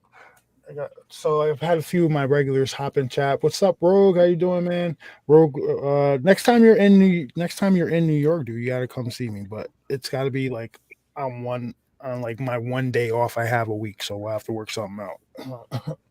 But all right, so now all right, so Scott, question. what was your take on Sobek when you first read about him? Oh, go ahead. My take on Sobek.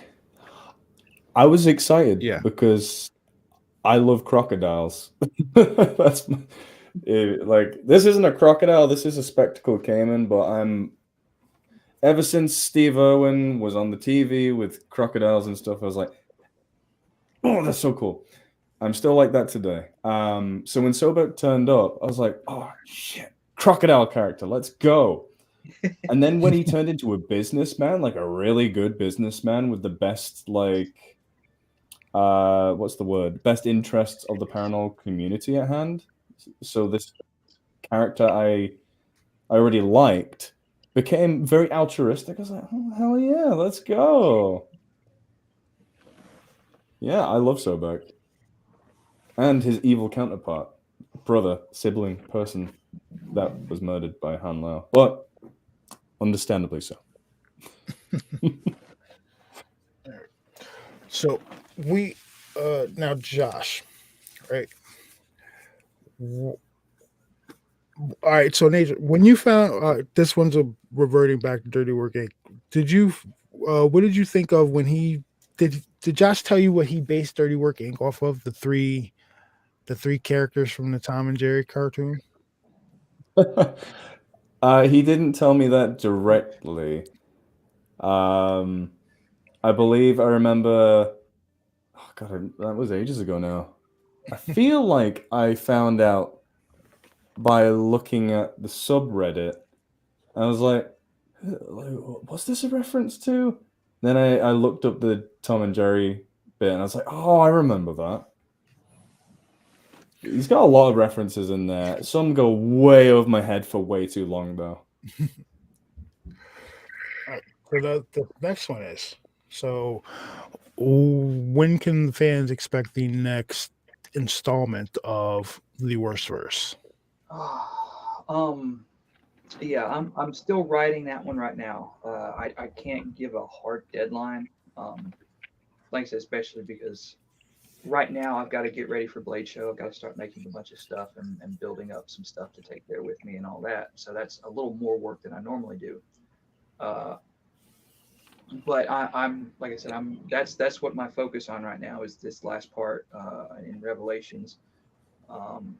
But like I told people, I'm not rushing it because I understand like what a huge workload end of the road was, both from my end and Scott's, because those last few parts were all some of like the longest single stretch stories on his channel. So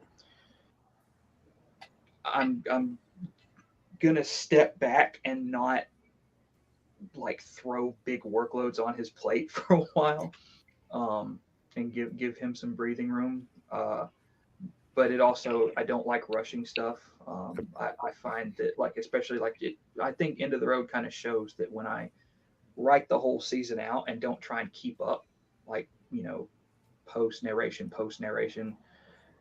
trying to write it that way, it comes out a lot better, and I can time everything and really iron everything out a lot better. So that's pretty much going to be my approach from now on: is write the whole thing, and then just save the editing and proofreading and stuff like that for the crunch time stuff, instead of trying to just write it and get it out and write it and get it out. But yeah, it won't be a long time, because like I said, now that my Patreon's doing a lot better, and I had a big influx of people like that, there are people who are literally paying me money to write this, so there is a responsibility that comes along with that I can't just shirk off anymore.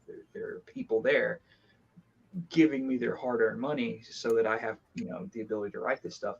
So there is that factor. But and also this would be something for him to talk, because I don't know what he's planning on doing, is like more of the compilations, because those get really decent, like Dirty Work Inc. compilation, and it is huge. It's just got a massive amount of views right now. At least the last time I checked, it was like 101,000 or something. So the compilations do really well, and that's a great way to funnel more people into this whole thing. But I know he was having trouble with his computer being able to crank out something of that size, so you'd have to ask him about that. I don't It is so annoying. I really need to sort it out because my computer just randomly turns itself off. I've got a bunch of friends who work with computers. One of them I've actually nicknamed tech support in like my friends list. And he couldn't even find the issue with my computer. It will just, if I do something, say like I'm playing Baldur's Gate and watching a YouTube video on the other screen, if Baldur's Gate, like, if there's fire on the screen all of a sudden, it can just go no screen freeze or anything. It just like off, everything off. So I need to take it to a computer doctor and be like, why is my computer dead? Why does it keep dying? Yeah, I've changed the power supply as well. It's not fair. But sometimes when I try and render out a really long video, it's like, no. You die now. It's really been enough. But it's been managing to do it the last few times. I've done like 2-hour something videos. So fingers crossed, if I just turn everything else off except the rendering thing, it'll put it through. So I had this train of thought, lost for a second, now it's back. So in the meantime, everybody, while we're all waiting for the next installment of the Worstverse, go back and start at Werewolves Are Assholes. Go back and listen to it. Listen to it all again.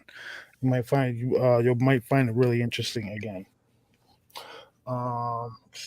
Your computer saw fire. Your computer saw fire and it tried to stop, drop, and roll. It does it too often.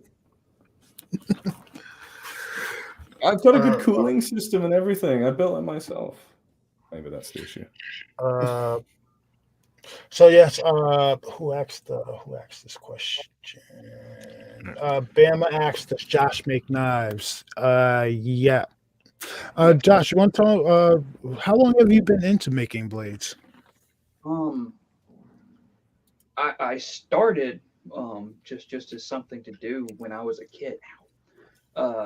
Like there's a blacksmith at this state park down here, Tanny Hill. His name's Mr. James, and he's forgotten more about metalworking than any 10 people will ever know. He was on the History Channel, like talking about it. That's how much he knows. Like he was an expert source for them at one point. So when I was little, I would go out there, and my eyes wouldn't even crest the wall around his forge.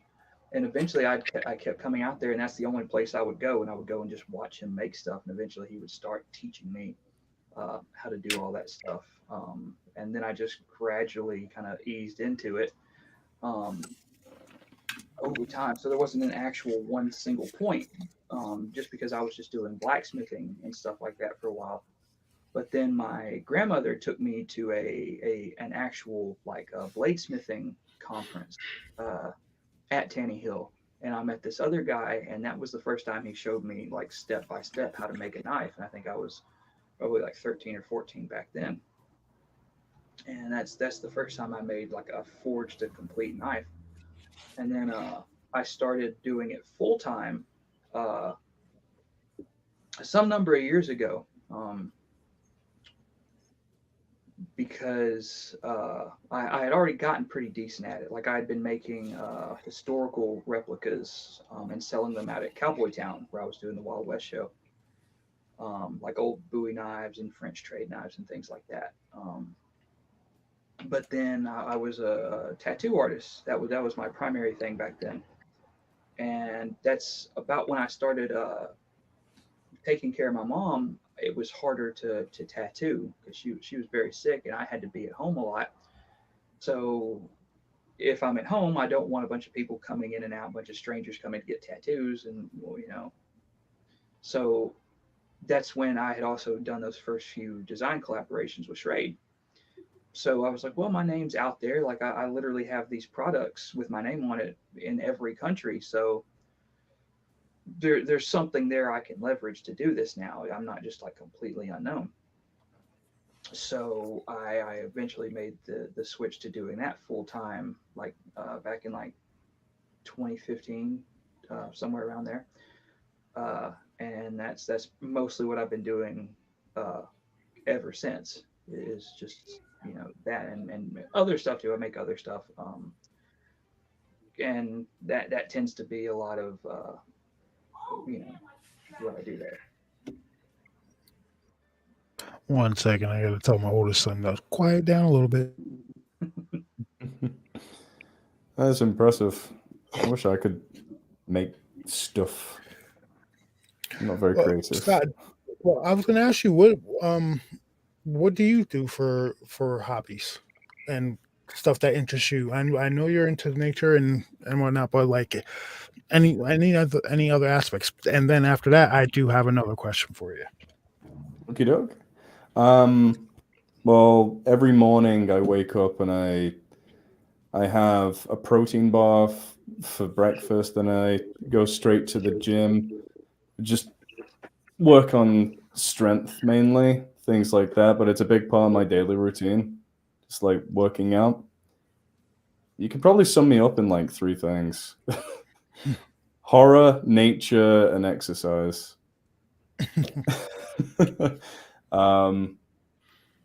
Trying to think, do I have any other aspects to my personality? I do watch anime sometimes and other shows, but that's kind of a lot.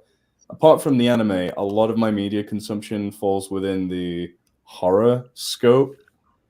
It is my favorite genre, and if not that, it's documentaries about wildlife. I'm Okay. You just gave me a I'm not Were you ever complex. gave me a good question. were you ever like a gamer at one point in life? Oh, I do play video games. I forgot about that. I used to play a lot more video games back in the day. I'd play Team Fortress 2, League of Legends. Occasionally play things like Rust with my friends. I was never much of a shooter type of guy. Never really saw TF2 as a shooter, which is stupid to say, but it was so unique and fun. But yes, the only game I'm currently playing is Baldur's Gate, and I'm on the last little bit.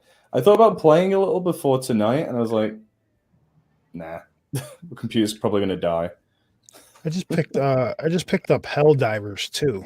I'm gonna start getting into that. Apparently it's like Starship Troopers just in a video game version. So I'm start checking that one out. So this one's for both of you guys. Favorite horror movies, favorite horror movie characters. Oh. Yeah.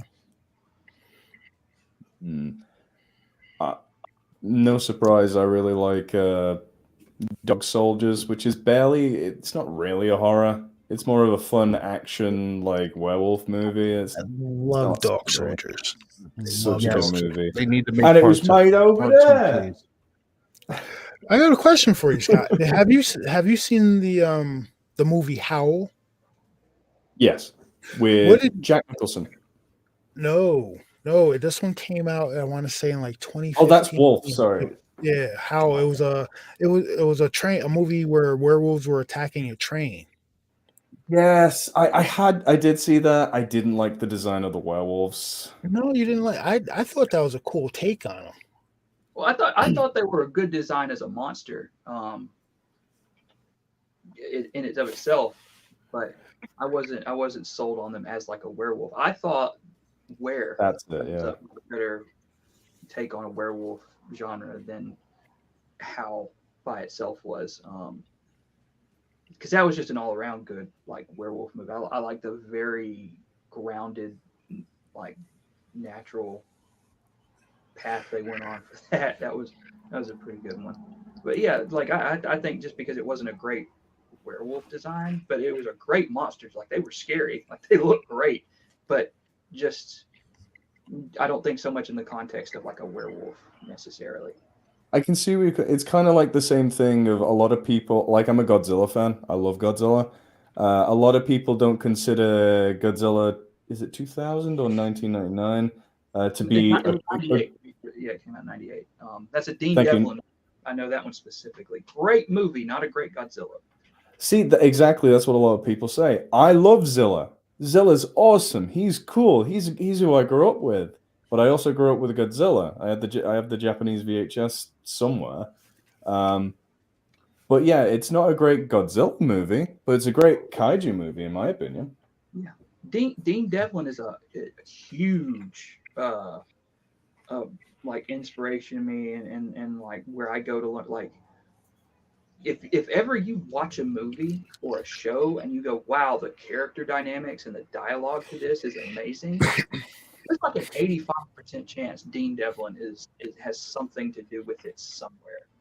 He's amazing. He did like Leverage, Outpost, the Librarian, uh, um, um, Almost Paradise.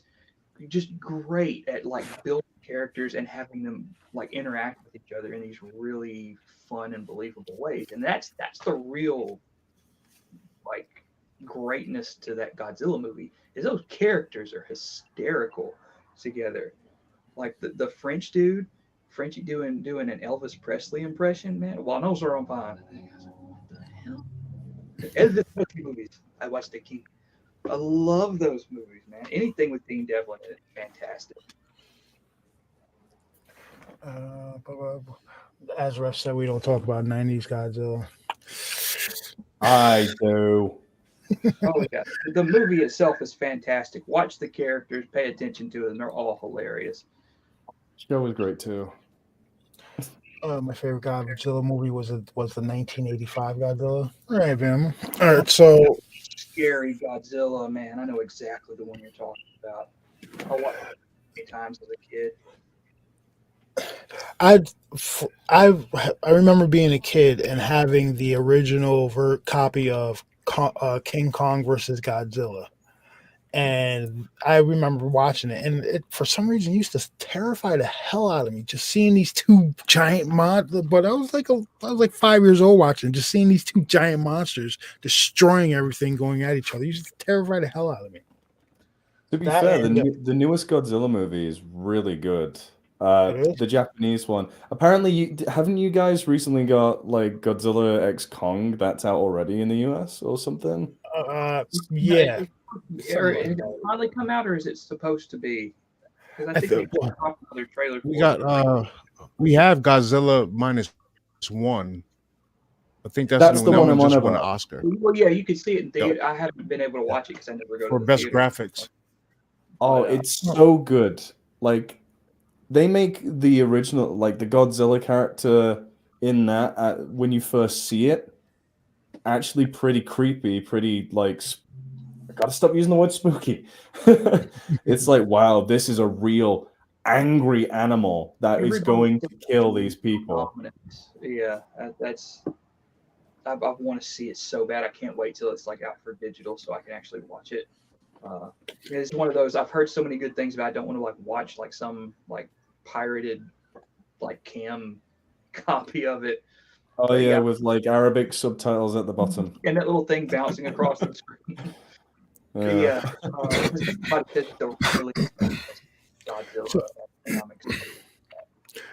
right, so Scott, I know you're a fan of werewolves. What's your number? I know you said you like dog soldiers, and if for everybody, if you don't like dog soldiers, there's something wrong with you. Honestly, get the hell out of here. Yep. So, what is your number one werewolf movie that you will watch all the time? Like if you're scrolling through TV and if it's on, it doesn't matter if it's the beginning or halfway through, you're gonna watch the rest of it.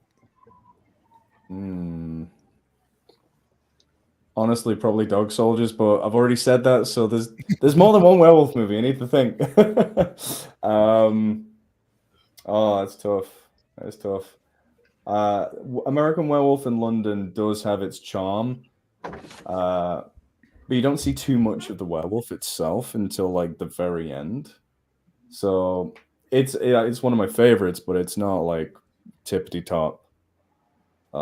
I've forgotten a lot of the names, which isn't good. All right, so Josh, now there's a lot of horror that goes on in your story. What's your favorite type of horror genre in films? And who would you say would be your? And then second question is for both of you. Who's your number one slasher? My favorite horror genre. Okay, so I would say my favorite horror subgenre it's hard to define. I say if you look at like the ones that are hard to define are my favorites. That don't fit a good category because I think that's something where they're taking a lot of the best aspects of these different subgenres and taking cues from them and making something unique. Like I still say one of the best, if not the best, modern horror movie in decades was Sinister, because they do so much right, from that slow build. Even the score is very carefully constructed to make you uncomfortable and uneasy. It's not the generic, you know, like music. A lot of the time, like the score, a lot of it is the sound of an old film reel flapping around rhythmically with random noises, and like I even think they use like infrasound type stuff on there to where you can't audibly hear it, but it creates like this ambiance that unsettles you. um it's just it's a like that kind of movie gets me. Like that's one that actually managed to scare me recently. But I also like a good monster film if they understand how to do the monster. Like the Jaws method is, um, leave a lot to the imagination. Don't just come out and show the monster unless there's some good reason for it. But you'll have a scarier movie if you like learn from Jaws and do things like that don't immediately give you that fast food style satisfaction of there's the monster, and it gives you time to build it up in your head instead of just showing it. Even though that happened accidentally in the original Jaws, but it works. They kind of stumbled across that method. But I like stuff like that knows how to draw you in and build suspense and let your imagination run wild versus just jump scares and things like that. Well constructed, like ill-defined genre type stuff is where you find me most. Okay. Yeah, cool. ones without jump scares, because jump scares are just so weak. So speaking of jump scares, I got a question for you. All right. With Nader. that stated, what is your thoughts on the first? Hold on. Go ahead. Go ahead. Hold on. I got a question. With that said, Josh, what is your thoughts on the first Blair Witch? How it was done?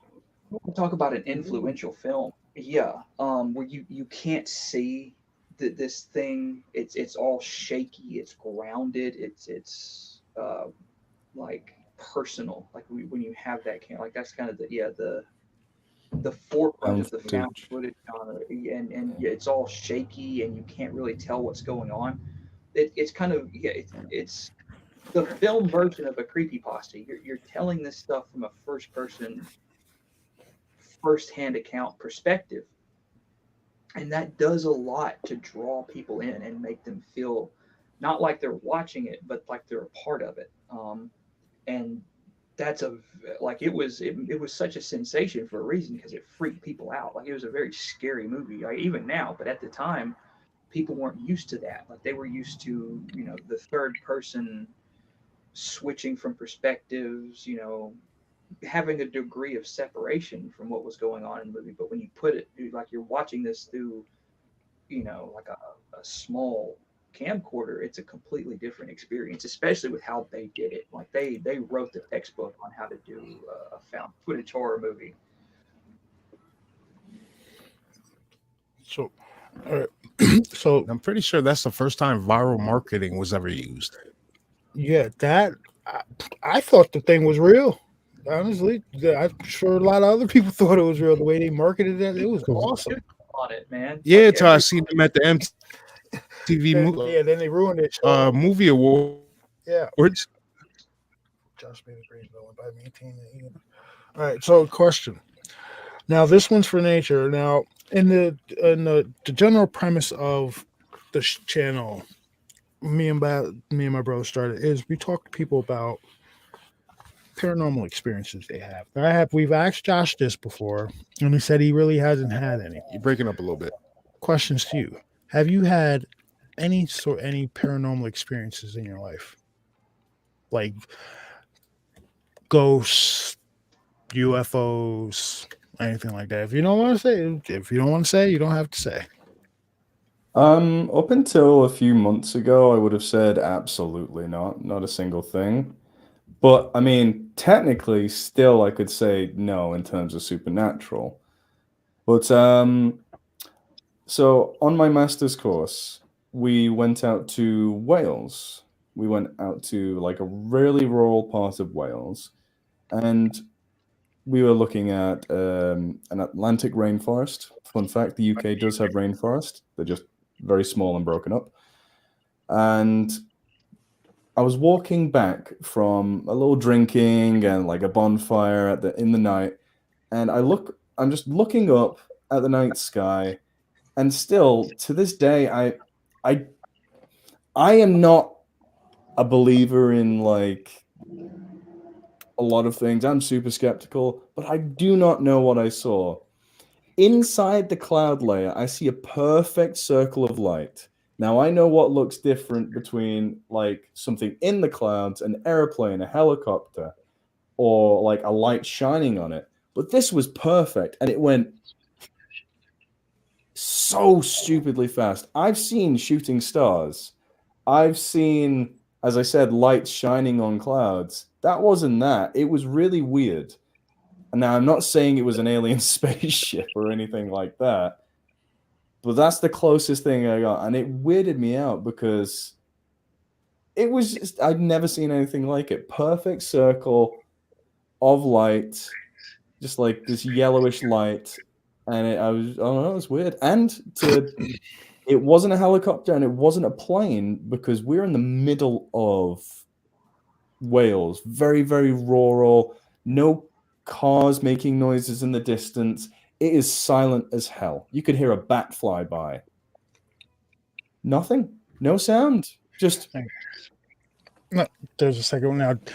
At the time, did you say like have a cell phone on you?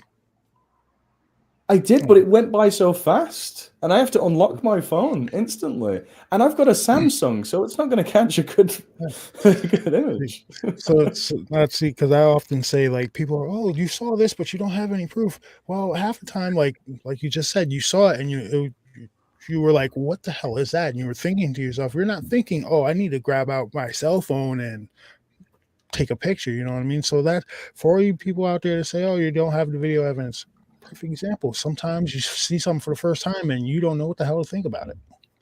Just saying. But that's what we normally do over on this channel. We talk to people about paranormal stuff because it's fun. I like talking about that stuff other than like politics or stuff that NPCs are into. Okay.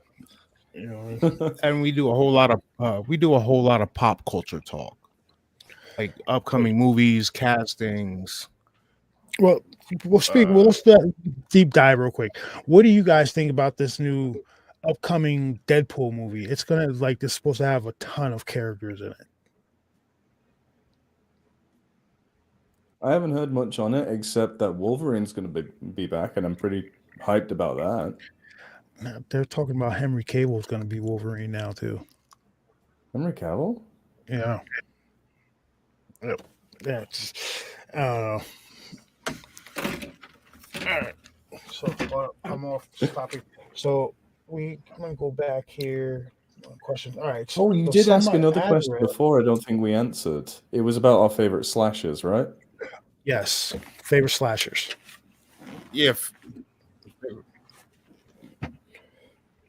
Josh, do you want to go first? I've been rambling. Oh, yeah. It's gonna sound so stupid, but I really think my favorite slasher is the first scary movie. You said the first scary movie? The first scary movie. Because that really like I said, I love like parodies and satire and stuff like that. And because up to that point, like all of the, it was kind of a cross. It was an amalgam between, the Scream movies and the one from I Know What You Did Last Summer. Is like an amalgam of those two, really. But up to that point, that's all I'd ever seen of slashers was them in a very serious context. And that one was just, and I watched that like at an age where I shouldn't have watched that. But it stuck with me for so long. And I mean, I like a slasher you can quote, and he has so many good ones. But yeah, I like that because it doesn't take itself seriously. I love anything the Wayans brothers did, especially from that era. The scary movies were never the same once the Wayans stopped making them. But that one specifically always stuck out, and I just always thought he was absolutely just hilarious as that slasher. And it's one of those things that just stuck with me because it's like, a lot of the other slashers, there's so many incarnations of them that they change over time. The first Friday the 13th, it wasn't even Jason Voorhees. And then the qualities of Jason Voorhees change over time. Originally, Michael Myers was just some dude in a William Shatner mask and a jumpsuit. There wasn't really a paranormal or supernatural aspect to him. Freddy Krueger has changed. Like from the first one, he was just like, a seriously evil, like supernatural slasher, and then it got more and more comical as things went along. But I always liked the fact that the one from Scary Movie was always both a slasher who actually killed people and this complete, absolute idiot that screwed everything up throughout the entirety of the movie. And I just love that one so much. The scene with the piano going down the stairs and him pushing the old lady. He's just like, it's a good movie. All right, so what's your favorite slasher? Jason Voorhees. I like big, strong monster guys, and he is, after the first few movies, he's just like, okay, he's paranormal, he's supernatural now. He's a ghoul of some sort. And I just thought that was cool because I'll be honest, I'm not a fan of like serial killers. I find them extremely dull. Like humans, I know they're messed up. Humans can do a lot of bad crap. It's not new to me. I want something that, they can do bad crap and they're impervious to bullets. That's, crap. So I think you guys are around the same age as me. You should be familiar. Scott, do you drive? I do. Josh, you drive? No, I exclusively run on a bicycle. Okay. Final Destination 2. The infamous scene. I can't drive behind those vehicles. I was the other day. It merged in front of me. I was like, no, I'm not fucking doing that. I'm moving out from behind you. Pipes and logs, neither. I ride a bicycle as a means of transportation. All cars terrify me. It doesn't take a tractor trailer with logs on it. I mean, a Mini Cooper nightmare when you're on a bicycle.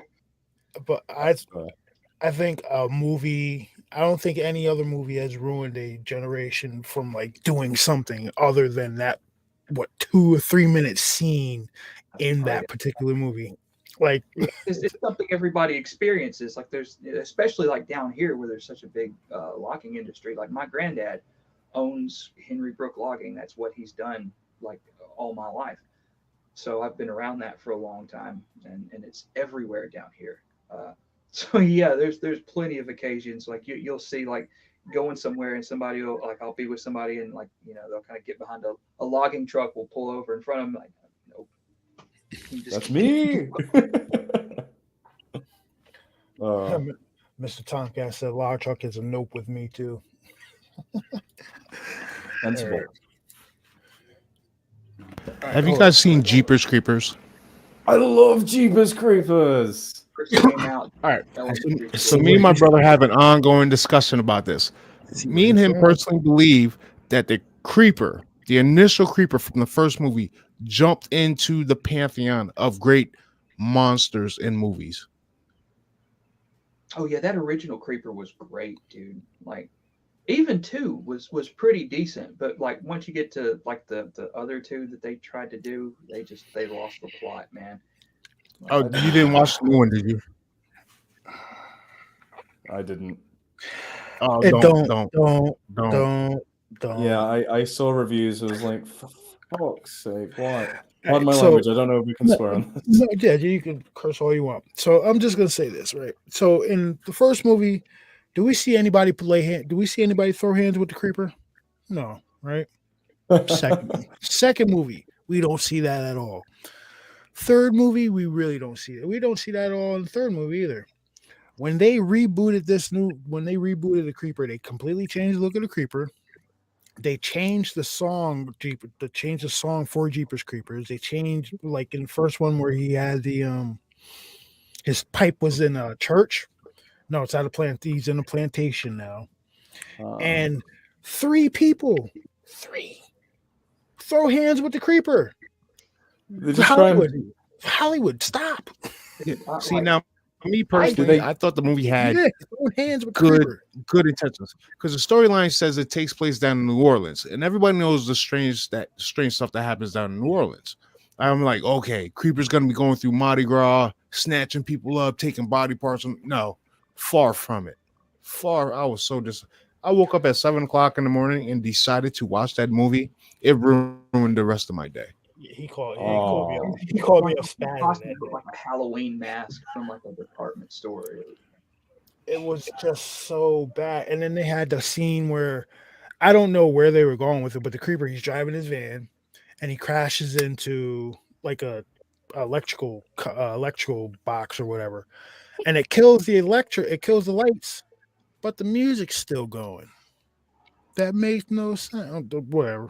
I'm just saying, stop making that stuff. Everybody, Hollywood, come over here. Let's talk to these two gentlemen. Let's get the worst, man. All right, plenty of material right here. All right, plenty of material. Yeah. Stop doing the stuff you're doing. The original ruining creeper. the classics. I was like, it's been a joke. Like it was like originally I was just talking crap. Like I said, if I ever do a werewolves or assholes movie, then yeah, 100% Scott's in a werewolf costume day one. Hell yeah! And like I said, it was a joke until I was talking to this guy. His name's David Satarski, and he's a German stuntman. Like if you've ever the Black Widow movie, he's in the Taskmaster costume when Taskmaster is doing like actual Taskmaster stuff. Top notch stuntman, and he's one of my regular customers. And he was just like offhand, he's like, "Oh yeah, if you ever do any kind of werewolf or action movie," he's like, "I'm on board." That is cool. Like, that was a big deal for me because he's like a big name in like the stunt movie industry when it comes to stuff like that. I was like, oh, there might be something there someday. But yeah, I mean, like if you can get somebody like him on there, you just his athleticism and his ability to like choreograph fights and stuff is just ridiculous. So yeah, it was pretty cool that he said that. So I was like, oh yeah, so we have him on board. So that made me really excited when he said that. Like, oh yeah, I'm definitely on board. Please don't cast Scott as Milo. Please Why don't. not? I could be a good Milo. It'd be fun. Yeah. One of my things, like, because I never really I didn't give much thought to it. I always tell people, don't write these stories thinking they're going to be a movie, because you're going to start writing them like a movie. Like, write them like stories. Don't think about that. So I didn't, until people kept asking me this stuff. And one of the stupid ideas I had that I thought would be great is having Scott and Creepin do combating over narrations to it, like back and forth. Like kind of competing for narration space as they explain the story as it happens. That sounds right. Like there's no way if this ever gets like adapted or anything that I'm leaving them behind and not including them in it 110%. I couldn't even imagine anything without them involved in it in some way. But yeah, the idea of Scott in a werewolf costume is it makes me smile every time I think about it. So, 'Cause like Bam, I tell go ahead, I, sorry. oh yeah, I like think about like once people start asking me that stuff because I already know. Like I tell people I know more about making movies than I do about writing because my grandparents owned a video store when I was a kid, so that's I was raised by movies. But I know all these like spectral motion, like because they're like I'm a big practical effects guy, so I was like, yeah, 100%. Like if they could adapt practical werewolf costumes and spectral motion does them, and if you don't know who spectral motion is, they did the gorilla wolf monsters for Attack the Block. Like they did those. Good It's a movie. good movie. Good Got to movie. get back to the block. Yeah, they're serious business, dude. They do amazing practical stuff like suits and things like that and prosthetics. Like no question. I was like, we won't even. The conversation ends if I can't have spectral motion do the costumes for that stuff. So, Bam has a question. So, which one would you rather see if you had the opportunity? Which one would you rather see the Worstverse as, an anime series or a movie or TV series? Realistically, TV series. I know more about how to do it. You'd be surprised what you can stretch a budget because these stories they don't largely take place in these spaces of these big, huge cinematic fights and explosions, and they're not special effects heavy. I tell people look towards like Supernatural to figure out how to make a series extend that far. They only had a limited budget, but I mean, you would get like 20 something seasons and 20 something episodes per season. That's a great outline for how to do a long running series with that kind of subject matter. Animation's expensive. It is very expensive to do. It's very complicated. It's very time consuming, and I don't know as much about it, so I wouldn't be able to be as involved with it otherwise. So yeah, that's my direction is TV series because it's not like TV series used to not be that big of a deal, but we've gotten to the point we're in the world of like Breaking Bad and Walking Dead and Better Call Saul where they're a bigger deal. Like you can get more out of a series, especially for something that goes on because there's just so much worse for stuff at this point that you would have to shave so much of it out to fit it in any kind of movie thing that the series would just be the way to go. Mr. Tomcat said, "Just don't let Warner Brothers get a hold of it." Yeah, you're right. Don't shove it. Go straight to like Amazon Prime. All right. You're stuck as a YouTuber for right from Cerberus. All right. So, gentlemen, I think we're going to end this one thing. I've kept you on long enough. Scott, I'm sure it's getting late over there. It's not too bad actually. It's only 10. Oh, all right. Well, we can go a little bit longer if you guys want to. I'm good. I'm So, to go. question. Yeah, I'll stay after he checks out if you want. All right. So right now, all you guys in chat, we're going to deep dive questions about Worstverse right now. If you have a question, all right. Azareth said this again. All right. Again. Yeah, they said it like 5. They said it like 10 minutes ago. Since Josh and Scott are both on, flex off. I don't know. This lighting is not very flattering. Just My gym closed down months ago. That's not fair. You might have to wait on that one, Azareth. You might have to wait on that one. Sorry. Yeah, I can do the tip thing. My friends like it when I do this, so this might be good enough for him. There you go. Can you see that? Is that good? I can do that. It's like the old time thing, man. Hey, want to see me do this? Hey, you want to see me? I can move my titties. Oh no! All right. All right. So questions, everybody. Let me get some questions in chat. I know you guys have been listening to it. Just the flex off should be a Patreon goal. He might have something there. Might have something there. The worst verse calendar special. All right. So, all right. Now, Nature, you just uploaded a video earlier. What is that story? The Fleshgate. The Fleshgate? Now, hold on. Well, it's Fleshgate Encounters. So Okay. it's I was trying something a little different just to see how it goes. It's Reddit accounts of people who apparently encountered Fleshgate. And yeah, it's just a compilation of about 3-4 stories. Okay, cool. So, Azra said Magenta Valley, what's happening? Everything else other than Magenta Valley, it's driving me crazy. Like I said, it's when I have time. But right now, the online stuff is what's bringing the patrons in, and that's essentially what they're paying for. So that's what I tend to focus on. It's so slow, but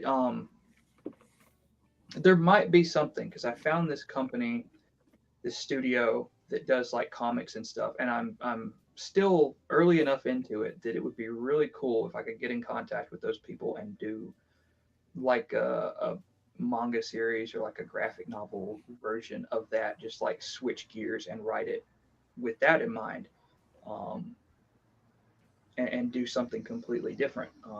Because I'm not opposed to like different types of media to do that on. But yeah, it's taking so long to be able to get around to it because there's so much stuff that I have that I've just sidelined. Because I wasn't exaggerating when I say, you give me the ability to do this full time, and I would be able to write more than Scott could ever narrate. There would be too much for him to get to. Like I said, Abigail's story, The Girl in the Box. And then we have Life, Death in the Library, where Amanda goes into the library and has this big, dark, scary adventure. Uh, just so much other stuff that just in Magenta Valley got sidelined while I was writing these other series. So yeah, it takes forever to be able to get around to do that, and it's supposed to be a full like novel length thing. So it's hard to like whittle out a chapter here and there when I'm like, well, I really need to be working on this thing that everybody's waiting on. Uh, so that's why that keeps getting sidelined, even though I really want to work on it. Like one of my favorite projects right now. I just never can get around to it. I see you're wearing the Magenta Valley t-shirt. Is that what you're wearing, rocking right there? One of the first ones when I was just like, trying to find a company to do the t-shirt prints. There's a new version. This was the old version from when I was like learning how to do digital art way back when, and then I redid the graphic and replaced it. So this is just the old one that became like a like bike riding shirt or whatever. Okay. So, question from Tantalo: was the way Athena treated Hope when she was born inspired by Blood Meridian as well, or Blood Meridian as well? I mean, writing wise, not in the story or anything, obviously. Not necessarily. I just always pictured Athena as a very vain, selfish person who just, thought a lot of herself. And, she sees this little kid that she's starting to get bad vibes about. Like, so she just doesn't want anything to really do with him, just kind of pawn, a kid off on somebody else. And then, once you do that and they don't want to deal with her anymore, then she's eventually on her own. Which happens to a lot of people in real life too. That's not just a unique thing to the stories. But yeah, I always thought of Athena as a very vain and selfish, and anything she does always has some kind of motivation behind it. There's never a truly altruistic act from her that you'll see. There's always some kind of motivation to it that benefits Athena in a way. So, what's going to be? So, are we going to see more? Are we going to see Athena further as she's training Jose in like the weapons that Hephaestus gave him? Yes. Even that whole scene, there's more to that. Just Jose getting that box of stuff that I haven't even seen people consider yet. So it's pretty funny to watch them and just kind of gloss over that. I think that was pretty funny. But yeah, you see her. I think by the time we get to Louis' uh, part in Revelations, and then you see her more of her later on towards like the new series, where she's trying to still wiggle her fingers into everything that she can, and you kind of get more of like her motivations behind stuff. Uh, but yeah, she kind of like got introduced late into End of the Road.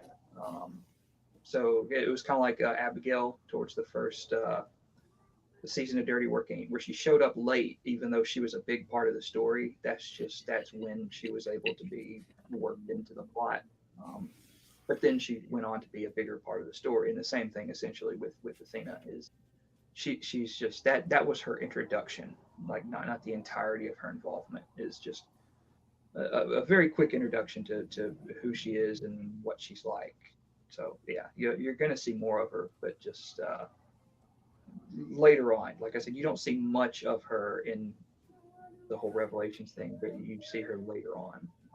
In like once you start getting into like the business and politics heavy stories that she's involved in. Could Mr. Aaron Paula say, could could Mr. Jiggles teach Jose too? That See why, in why theory, that yeah, that's more of an exclusive thing to hotel staff. but you do see something really interesting happen with Jose and Travis in Revelations that I think is kind of a really good like I think it's something that people would Which be reminds excited. me, there's the part in there that I forgot exactly which number part it was in there, but Hephaestus says something about only twins being able to break the cudgels. Mhm. That plays a major part in Revelations, doesn't it? Kind of. Stuff like that. It was all like early indications of them being twins. Is like, hey, there's this really weird thing that Travis can do for some reason, um, and other little things like the watch. Like both of them have watches in their introduction stories. Travis, they go and get his grandfather's watch that you know he thought would have been stolen out of his apartment while he was gone, and then Destiny ends up getting Jose a watch. So I wanted there to be little parallels aside from just the fact that they both came from the same place in New York to kind of like make people look in that direction more or less. But yeah, little things like that. But that was primarily one of the big things was supposed to be this little tongue-in-cheek reference to the fact that there's something dualistic about Travis before you even meet Jose. Now, uh, we see that Hook and Asher brothers, right? And we got Jose and Travis.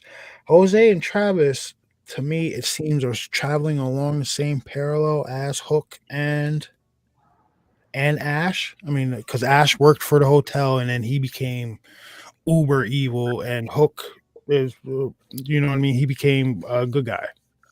Mm-hmm. So, are we going to see any like correlation or aspect of that coming through? Yeah, well, that's part of it is you have to look at things that are similar, but also things that are different. Is unlike Hook and Ash, uh, Jose and Travis are twins, like they're identical twins. So you have to think, well, maybe there's a different path that's being traveled at the same time as opposed to them themselves. That maybe the parallels aren't specifically with Jose and Travis all that time. Uh, so it's yeah, I would say it's a good observation, but there's more to it than like when you look at the things that are similar and the things that are different. The things that are different can be as important as the things that are similar. Tantalo said, speaking of Ash, I came across a post from a while ago. Is Ash on par with Yahweh? Essentially, yes. They both get their abilities essentially from the same place. They both had access to the same book. They both worked at the hotel. There's very little difference to them. Like that. That's kind of why Abigail was like that bar, that watermark there, to kind of, or benchmark, not watermark, but benchmark there to show like both of them are capable of just dog walking this person who took on a large group of very strong paranormal entities by herself and gave them a hard time. So you kind of get that good level there that both Yahweh and Ash are very, very similar as far as like physical abilities go. The motivations are completely different, but the physical part is very similar. Now, Nature, I got a question for you. When you're narrating these series, do you get the little chuckles when you read the little jokes that Josh puts in the stories? Definitely do. A lot of the time. Trying to pick out one off the top of my head, which, as you can tell, is not easy with my pea soup brain. But I when it, probably more than he does, to be honest. Like the damn chili scene, I laughed at that dumb shit. oh god, yeah. Like somebody else wrote it. Like I was, oh my god. I love the one. I think it's where they both Relic and Jose get diarrhea from like food poisoning. That one, I was like, this is so fucking childish. I love it. As I said, like Relic, this entity from before time, just needs to shit real bad. Yeah, like if he wants to eat food, he needs a stomach, and if he has a stomach, then he gets all the bad things that come along with it. Makes sense. Now, speaking of the Relic character, when you're voicing Relic, are you using like a voice changer, like some audio effects or anything like that to get that I like reverb a little bit? So what I do, it's really straightforward. Basically, anytime I voice Relic, I make multiple copies of that segment of audio. I change the pitch of a few, and I reverse and then reverberate it, and then reverse again back to normal, and then reverb that. Step-by-step process. That's how I did his voice. You just went completely over my head with that one. Comes out exactly. But the end result is awesome because Relic's got one. He's got a very. I make him speak distinctive- like this. Kind of monotone, I suppose. Hard to do it.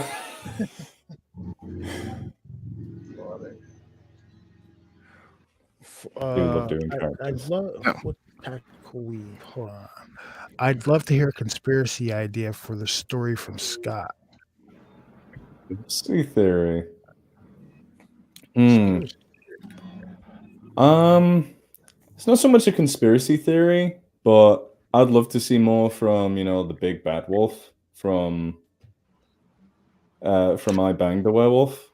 That's really cool because here's this big powerful entity that's chained up because they're so like powerful and menacing. I'd love to see him come in. I don't think he will, but in terms of conspiracy theories, I think the rotting one isn't going to be the only issue for this universe, but it's the start. There's my theory, but hey, that's just a theory. A conspiracy theory. See, while you're saying that, I was sitting there watching Josh to make sure see any facial characteristics change or anything. No, he kept a good poker face on that one. right. Good poker face on that one. Speaking of All right. So I had a question from Wilcott that you missed. I'm All right, sorry. when you did the voice of, Hold when you did the voice of Sobek, did you use a paper towel tube? No, that's all me. And then I just send it to him to let him clean up a little bit because I don't have recording equipment or anything like that. It's all just off my phone. But yeah, that's just me doing the voice essentially. Azrath, who said you're a toaster? What is going on in chat right now? All right, we was all watching. Tactical Weave said we was all watching Josh. Yeah, if you were watching him, see if he was looking to let anything slip there. All right. To be fair, I think it was as well. To where everything they look at everything, and sometimes I'll watch them focus in on something tiny. I'm like, you're missing the big thing I left there for you, or they won't see like a particular thing, like I did a bunch of like I'm gonna give you guys this one to show you. Like I've been waiting for them to figure it out. I don't think they're going to. So the guy that made Rissa's dress, I love doing his voice. That came out so great. I was wondering where he would go with that, and it came out so perfect. So I've got another character coming up, and it's the little dragon girl that you've seen me do the art for. And I based her, ironically enough, off of my nephew, Charlie. So I named her Charlie after him because it's, good, non-gender specific name anyways. But I did these sketches, these fashion sketches for her Christmas outfit. And I signed them Aubrey because that's the name of the guy who made Rissa's dress. And I just didn't tell anybody the name, and I thought they would figure it out because they're all different fashion, design sketches with Aubrey, a very specific signature that says Aubrey on them. And they all assumed that meant that the dragon girl's name was Aubrey instead of the guy who does fashion and makes dresses and stuff in the story. I was like, it was right there, guys. See, I love the little Easter eggs that you're putting in all of this stuff, dude. You have to pay attention to everything, and I love that about it. Shit, so Tantala said, "Shit, I thought her name was Aubrey too."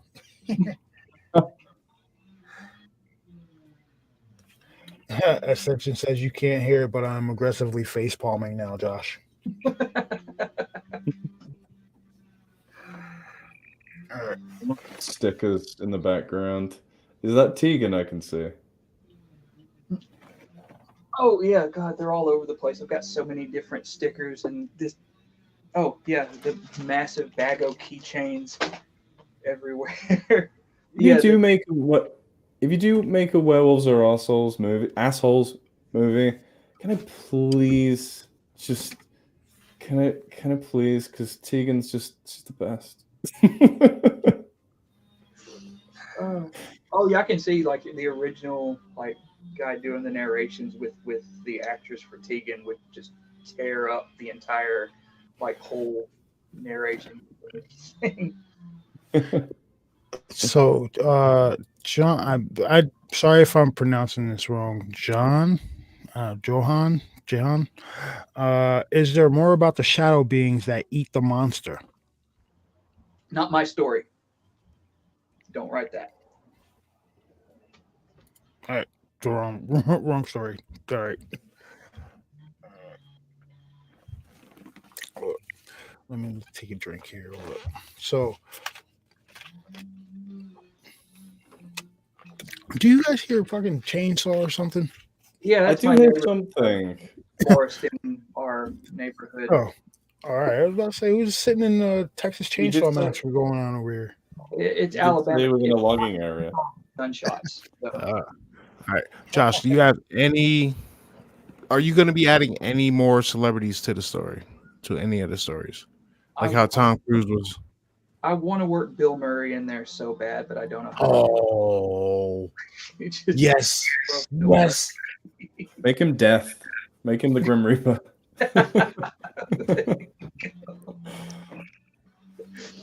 Oh, That'd be awesome. Bill Murray, the worst first. Okay. Oh, yeah.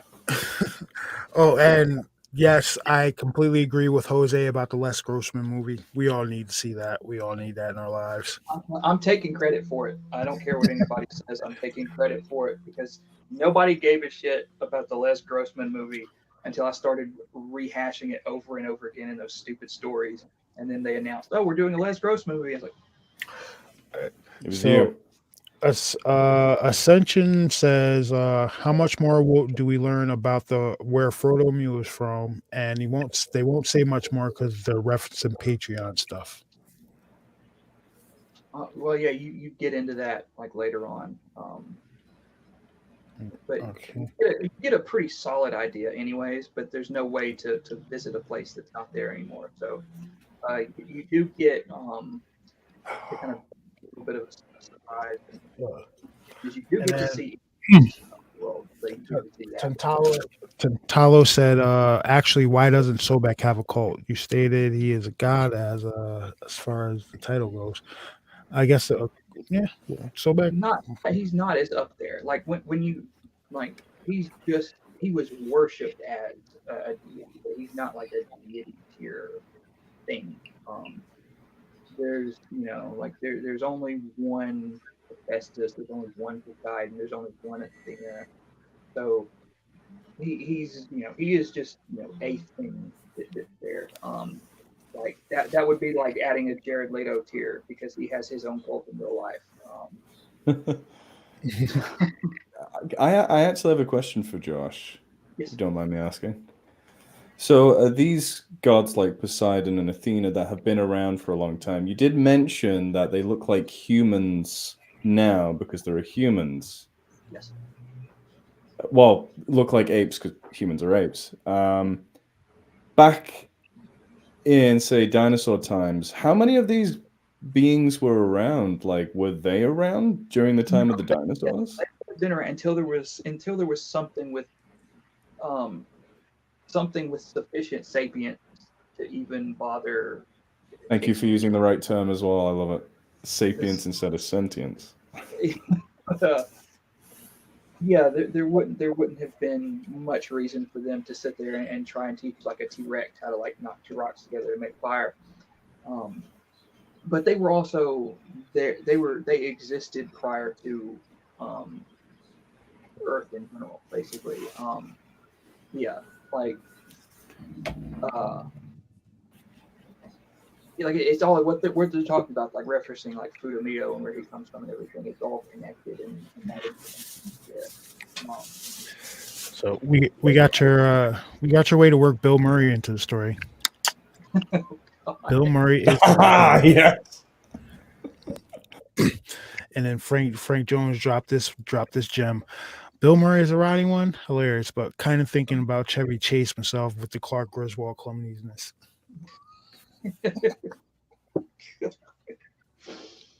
I think Bill Murray as a riding one would work. I think that would work. Renee, you got to. I don't know what you were finishing. That sentence didn't finish. Are we going to get a blank? Yes, you're going to get a lot of blank. Oh, okay. Are we going to get a lot of? Okay. I work for. Are you going to get any? I work for Crunch stories. No, not really. I think that's already been explored enough. It'll be there. You'll see it, but like I said, I don't want to linger on anything too long. I don't want to be attached to something to where I don't want to do something else. Like we've done the food delivery thing. We see how that works. We've had our fun with it. There's so much else to do. Like we've got like education here, entertainment,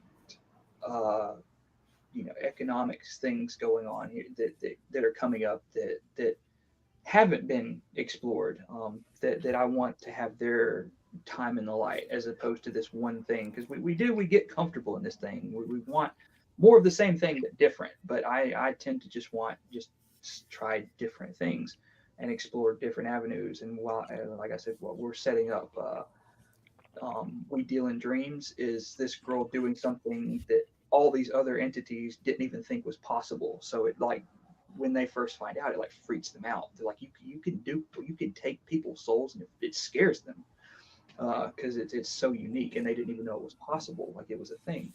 But then you have where monsters play, where it's a completely different thing. Now it's the intertown, where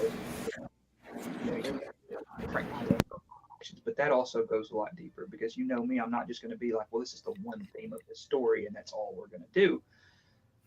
You were talking about conspiracies and stuff. That's the place to look. And then, of course, what I think is going to be the favorite of the three for a lot of people is going to be Tales of Haley Handiwork, where it's the old classic creepypasta format, like what Scott was talking about with the Fleshgate things, where people telling different stories about seeing this thing. That's what Tales of Haley Handiwork is going to be, is different people telling their stories about their encounter with her over the course of time.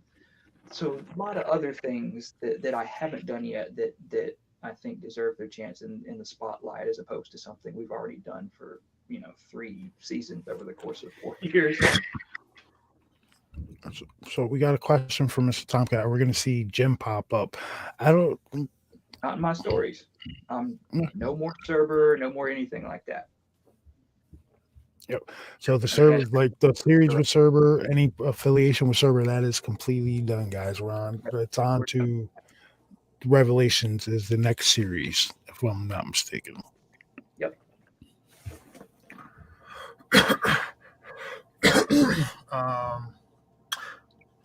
Tantalo said, "Now we got to find a slot for Danny DeVito."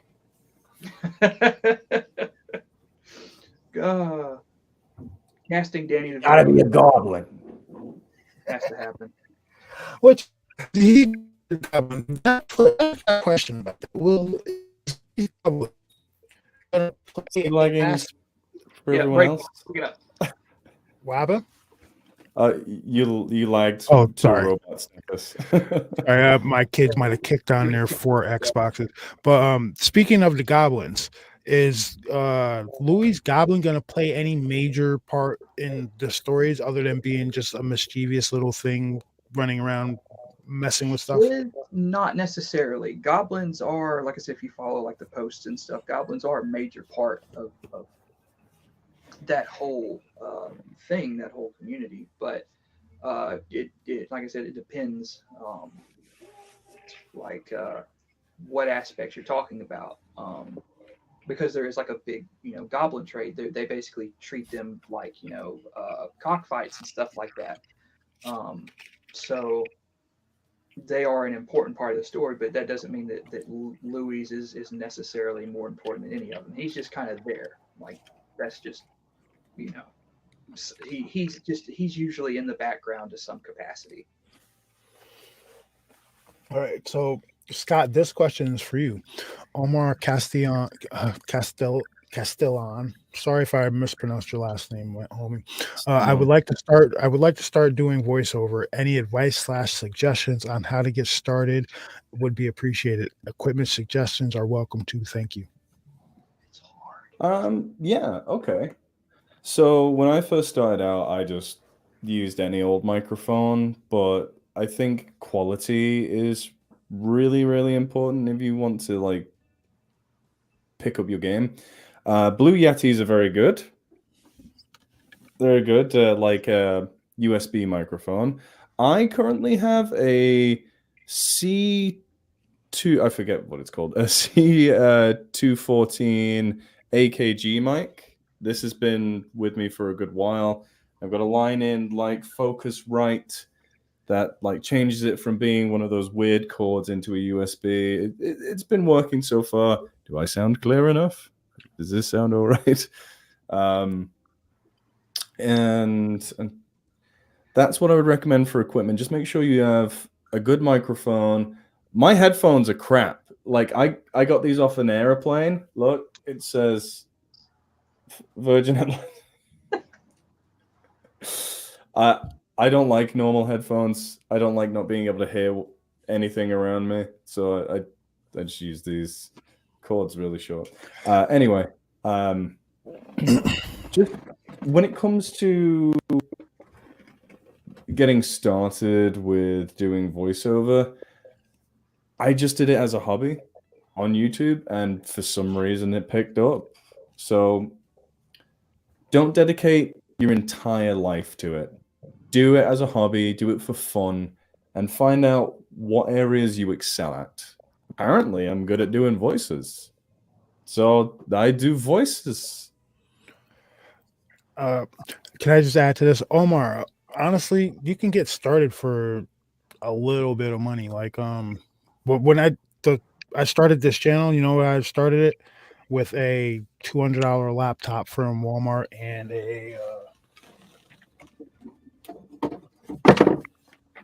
this little microphone from Walmart. That's what I was using. So you just got to put in the time, and you can start with anything. Just work your way up. You know what I mean? Like now I use Nature said, use a Blue Yeti. Love these microphones. Like you can use it with your sound pop or without it, but just don't be afraid to get started. Just go out there and get started. Don't worry about the equipment. The equipment will come. Like you might not have the funds to go out and spend tons of money. Just go out there and try to do it. You know what I mean? You got to take that first step. That's true. I glossed over that part. I spent a long time, just as I said, using anything. What I just had, like a gaming microphone. But yeah, find your niche. That's what I have to say. Find your niche. Find what you're good at. Mm-hmm. So Tontalo says, for Scott, any plans to do any more streams? That one for Rewild was a ton of fun. Yeah, I love doing charity streams because just feels nice, especially raising money for like important nature projects. Rewilding is my major focus when it comes to conservation right now, because if you just give the reins back to nature, honestly, it's the best way of doing conservation. Nature knows what it's supposed to be doing. You just let it do its thing. It's great. So yeah, I'll be hopefully raising more money, maybe for Scotland, the big picture, because I try to focus on fixing the terrible state nature's in the UK. For example, our national parks aren't like yours because we put people first. It sucks. It's terrible for nature. Your national parks are freaking sweet. Your state parks. I went to like 5 state parks when I was in Florida last year. It was great. I love your state parks. I was an alligator right there, and I loved it. I was looking for bears. Didn't see any bears, but the fact they were around, I was like, oh. Dude, I got bears outside my job. Like the one thing Alabama like actually excels at, like that we don't score the lowest at, we actually score the highest at, is biodiversity. As far as all of the U.S. states, we have the highest biodiversity of any U.S. state. And Taneyville, Florida, teeming.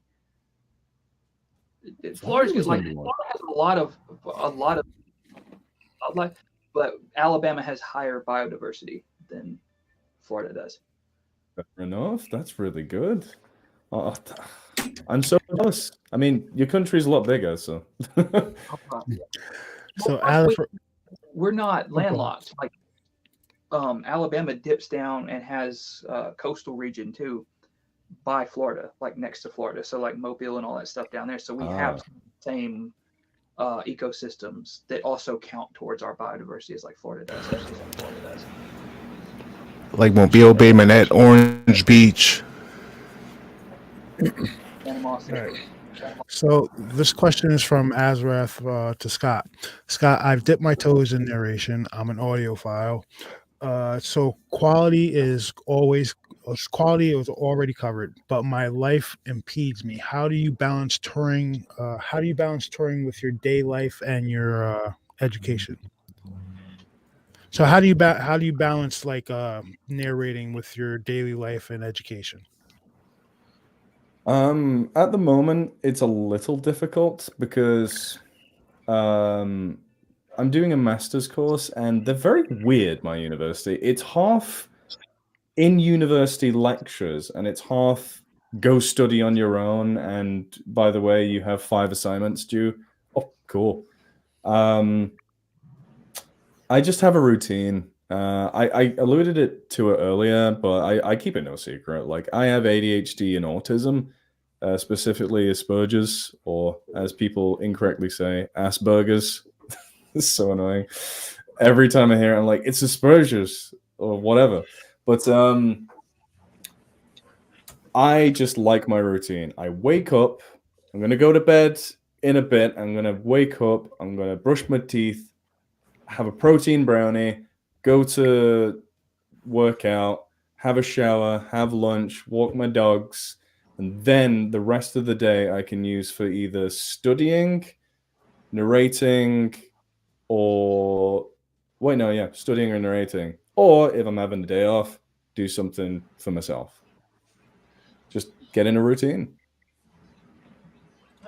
Hope that answered the question a little bit, Azrith. Tactical Weave says, I'm so pissed I missed Scott. I was there and didn't see him. I guess it's when You you're were in what? Florida. But I guess it's when you're in Florida. Oh yeah, it's a big state, man. Like every British person ever, I mainly stayed around Orlando. Honestly, Florida is the most populous state in the UK. Really? We go nowhere else. We go Florida and New York. And no offense, New York to me is a bit too much concrete. I'm a wild child. I need that green. Oh, the weight there, my friend. Ho. Real weight there, my friend. Yeah. Listen. Okay. New York is way bigger than this.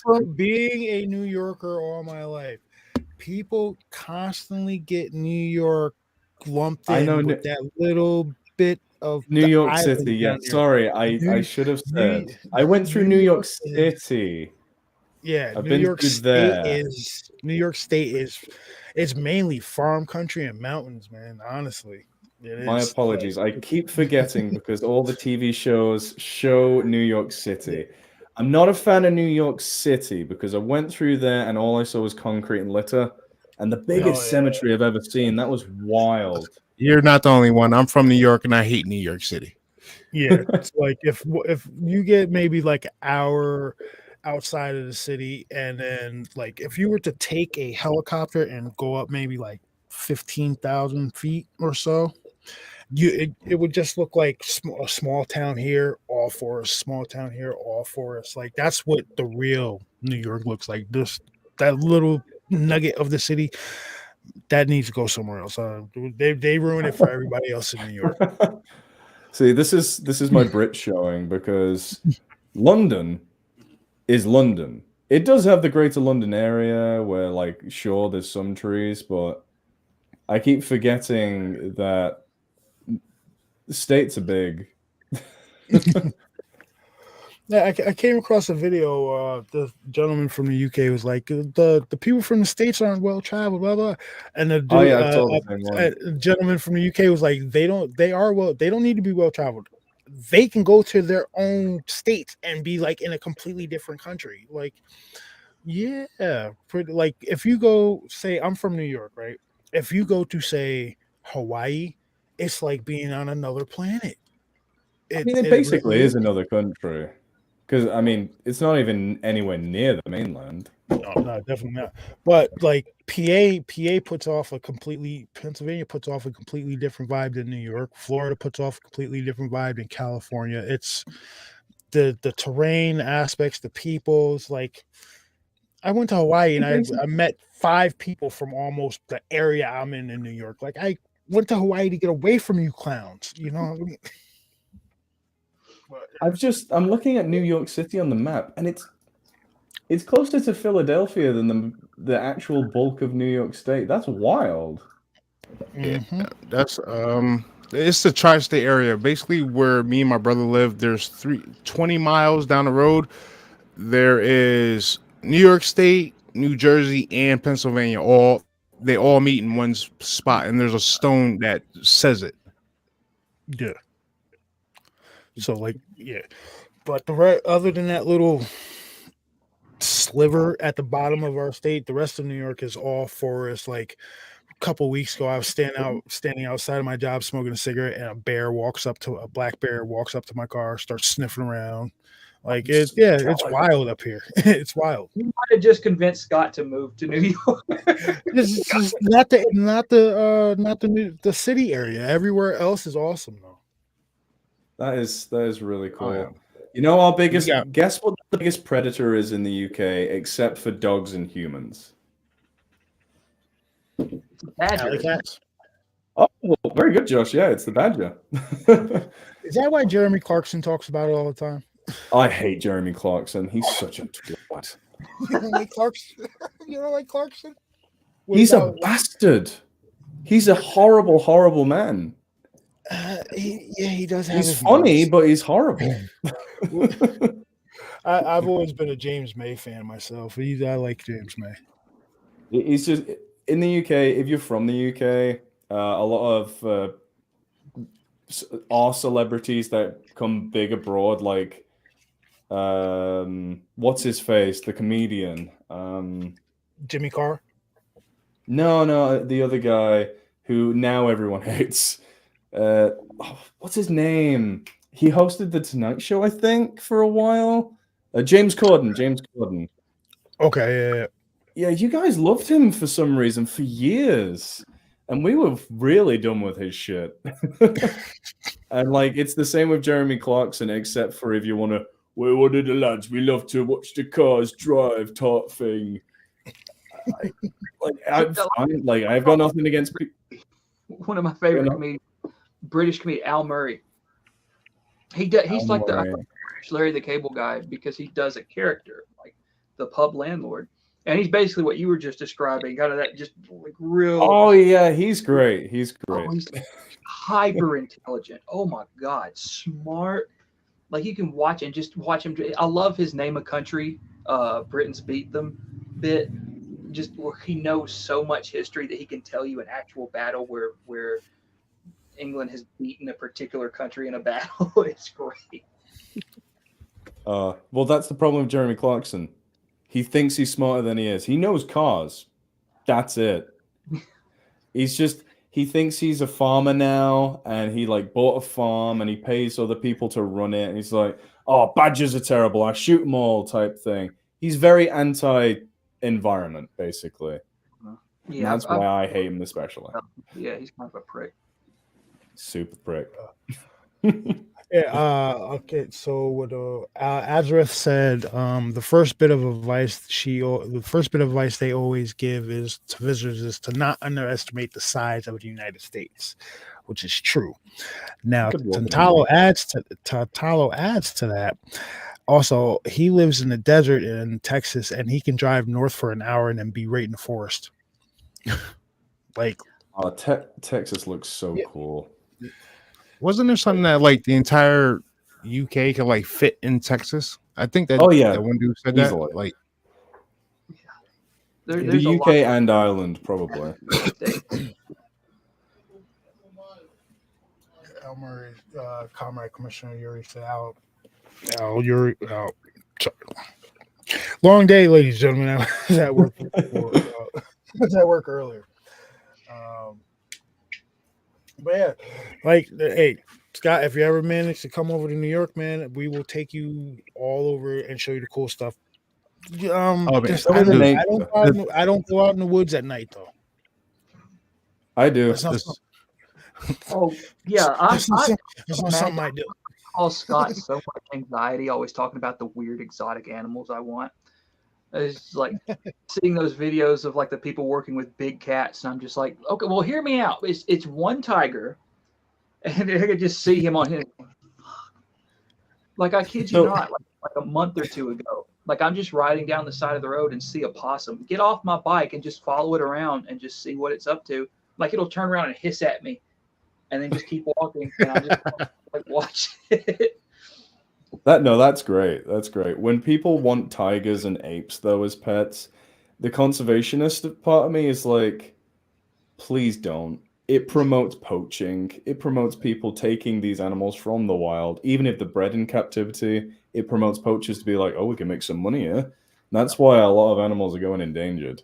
Even if you think you can look after them, just never do it, please. A wolf dog is a different scenario. A lot of those get bred and they don't have homes. So if you can rehome like an abandoned wolf dog or something like that, that's maybe surmisable, but still, you need to be pretty up on animals. Like, I was just going to throw this out there. I've never been a particular fan of like hunting animals and everything like that. I just it's not a thing I would do. I've always said like this though: if you want to hunt, right, make it interesting, make it a challenge. Go out there and hunt a grizzly with a 3-inch blade or an arrow or That's- something like that. Make it a challenge. Go hunt a tiger with a rock and a spear. Right? You want to hunt, be a real hunter. Don't go out there and sit in a tree 45, 50 yards out with a hyperbolic scope and a laser dot sight shooting that stuff. That's like, no, make it interesting. Make sure the thing can eat your ass too. I can see where you're coming from with this. And that would make it a lot more even. But the thing is, even though I love animals, humans, even with a spear, are overpowered. Like a spear is probably the perfect weapon to fight an animal with, as you know, unless it's like a big ass crocodile you can't get through a tide, or it's like an elephant. But even still, it is incredible what you can beat in a fight with just a spear. Sure, a lot more people are going to die than people who go out hunting now with their guns, but it's very, very, it's still a little bit leaning towards the human than it would be like the bear or something. There's a big disparity in the damage that claws can cause, like claws and teeth, and what a sharpened edge on a 2-inch wide blade can do. You're going to bleed out like that. I mean, it takes one good shot, and that's pretty much it for most things our size. Yeah, a lot of animals can take more punishment than you think. Like if you're talking about a fist fight with any animal, a lot of people. Oh, I'm gonna ask you guys actually. This is fun. So a lot of people think they can take animals in a fight that would really just rock their world. I see it all over the internet, things like that. But just for fun's sake, I'm not gonna judge. It's just my area of expertise. What's the biggest animal do you guys think you could take in the fight, or most dangerous animal you think you could beat in a fist fight with no weapons? Like knock down, drag out, fighting for your life. Yeah, and we'll say victory is you can either kill it or like knock it out. Escaping doesn't count as victory. I wouldn't kill it. I'd put it to sleep like the $1 Million Man. That's very kind. I like that. I don't know, man, because I've seen those videos of kangaroos. Them guys are jacked, dude. Yeah, but then you had the one video where the dude like basically right hooked the kangaroo to get his dog. And the kangaroo stood there like, yeah, that was wasn't a fully grown adult though, to be fair. Or if it was a smaller female. Because a lot of species, you see them on TV, and a lot of people assume, oh, this is its size. Like a male red kangaroo can get over 7 feet tall. The one in that video was probably a female or a younger male. I'm gonna if the animal was coming at me and had to fight it, I'd go to no, I'm not gonna say that one because Just do it, man. This is for fun. I was gonna say a bull. Oh, a bull, yeah. Because if you can juke and jive a bull, you don't have to get gored. You know what I mean? So Yeah, I would have a better chance against a bull than I would a kangaroo. I'll say that. That was okay. Okay. No, it's weird. I know that one's a little weird, but yeah, I would go bull kangaroo. How about you guys? Shit, I don't know, man. Most of the stuff around here got large claws and teeth. Like that's crazy. House cat would kill it. Said a house cat would kill his ass.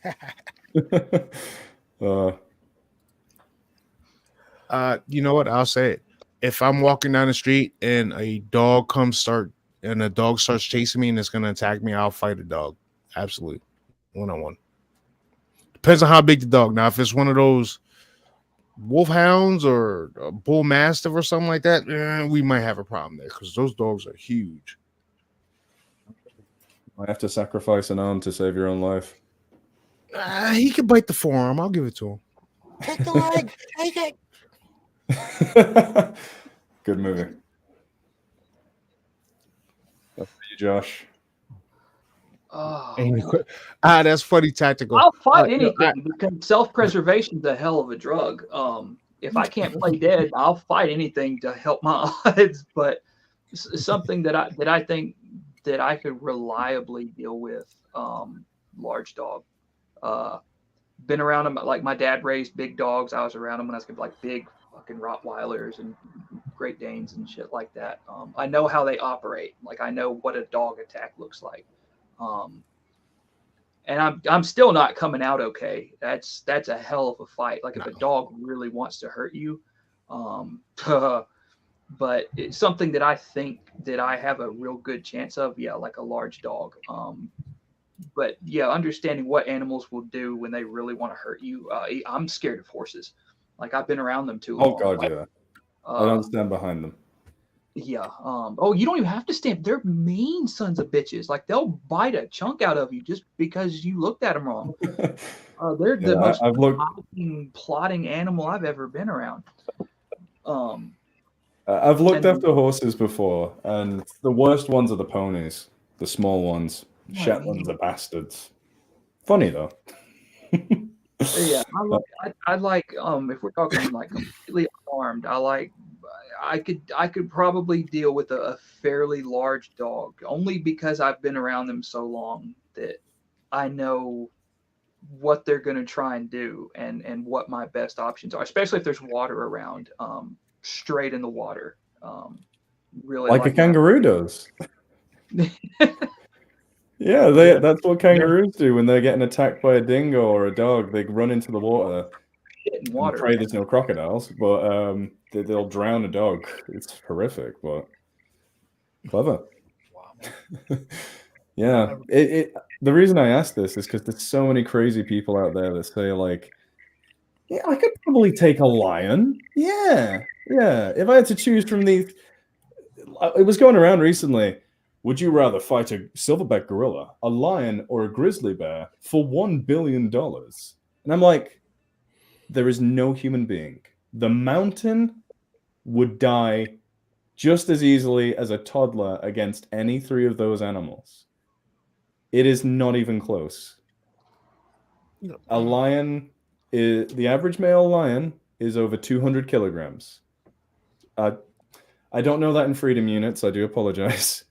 To put in perspective, freedom 200 kilos is like 200 kilos is like 440 pounds. Yes, that makes sense. Yeah, kilos about 2.2 pounds. 100. He knows that because he works at a butcher shop. No, I know that because I have a 3D printer and they send the damn the filament in kilos. It has nothing to do with working at a butcher shop. Yeah, it's a little cheating, but no, that's good. The only reason I know pounds a little bit is because TV. You guys dominate TV. Yeah, it's interesting. Yeah, and that it's usually people who have never actually even been in a fight. Period. Who are like, oh yeah, I could take a gorilla. I could probably kick a gorilla's ass. If I was mad enough, like, dude, Like, All right. So Joe Rogan used to talk about like chimps, and he was on his show one day and he showed a picture of basically like a shaved chimp. He's like, do people really think that they could take on a chimp? Like those things are so muscular, it's ridiculous. it's not just Oh, that. yeah. Like the thing people don't understand is it's not just the amount of muscle, it's the kind of muscle that's on that body, because we have separate kinds of muscle that do separate things. Intelligent man right here. He knows. Our superpower is shit like this. That's what we do. We can't do that with the same muscle that we use to bench press 200, 300 pounds. Those animals have a lot more of that type of muscle than we do, but they have a lot less of the fine motor skill stuff that would let them use tools and write and things like that. Like a gorilla is just a mass of that type 2 muscle. And I'm like, no, like what are you going to do against that? Like it can't write its name, but it can make a point just as easy. Exactly. And he's 100% correct. Humans excel in fine motor skills. That makes humans able to throw further and more accurately than any other primate. Even with all those big muscles, a human is a lot better at throwing. And humans have the best stamina of any animal in the world in hot environments. So humans can outlast any other animal in a race in a hot environment. The reason I say hot environment is because wolves and sled dogs do exceed in a cold environment. But when the heat is on, so are humans. We can sweat. Lord knows I do. That one meme where 2 silverbacks are fighting and everyone yells, "Where's the zookeepers?" Yeah, they're minding their own damn business. That's what they're doing. Just letting them have at it. I've worked in 2 zoos, and what we do with dangerous animals when anything like that happens, just hope for the best. Just let them go at it. Usually. Some zoos employ like big hoses to spray them down, which does work a lot of the time. But in the UK, we have pretty strict animal welfare laws. I don't know if that goes against them. I don't see why it would, but yeah, we don't really more have sense those to issues. spray an animal with a hose than risk them hurting each other. But yeah, I think it's just that we do actually have really high animal welfare standards to the point where we would never house 2 silverbacks together in general. It's very, very strict here, which is one of the only good things about the UK. Yeah. Seeing comments about coyotes. I love coyotes. Little prairie wolves. Border collie sized. I've never seen one in the wild, but I want to. I got bit by one in the wild. What are you talking about? We have them everywhere down here. Sorry, I just need to run real quick. I'll be right back. Sorry. Yeah, we You got bit by a coyote? Oh shit! Yeah, up in Tennessee, cowboy town. They were everywhere. Like around here, like people are always like posting on like the Facebook page for Hueytown. Is like, have you seen my cat? Have you seen my dog? And it's like a little chihuahua, and I'm like, no, but I know it almost fell up the stairs. It's in a coyote somewhere. That's where your animal is. This is my coyote skull. Oh, that's cool. Yeah, sustainably sourced from Florida.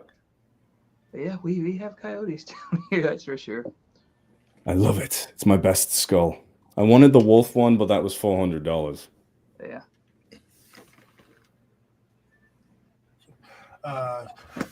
Tactical Weeb says, what did Tactical Weeb say? So we have coyotes in Florida. We're not supposed to. They're invasive-ish. We took the wolves away and the coyotes came in. It's a headache. That was the same thing in like what was it, West Virginia? They got rid of all the wolves up in West Virginia. I believe it was back in like the early 1900s, if I'm not mistaken. So when it comes to coyotes, they are native throughout North America. and I think parts of South America. The issue is when you take away apex predators, like you said, they do not control mesopredators. Basically, mesopredators are the middle predators, like foxes, coyotes, badgers, the ones that they eat other animals, but they're also predated by bigger predators themselves. So, unlike apex predators, which don't need to be controlled, they are controlled by competition with their own species. Mesopredators, they need to be controlled by a top predator. So if you did eradicate the wolves in Florida, which the red wolf is, it does have coyote DNA. It's a very confusing thing. Is it its own species? Is it a hybrid? We don't know yet. It would influence the amount of coyotes in the area, and they are on the rise in the United States.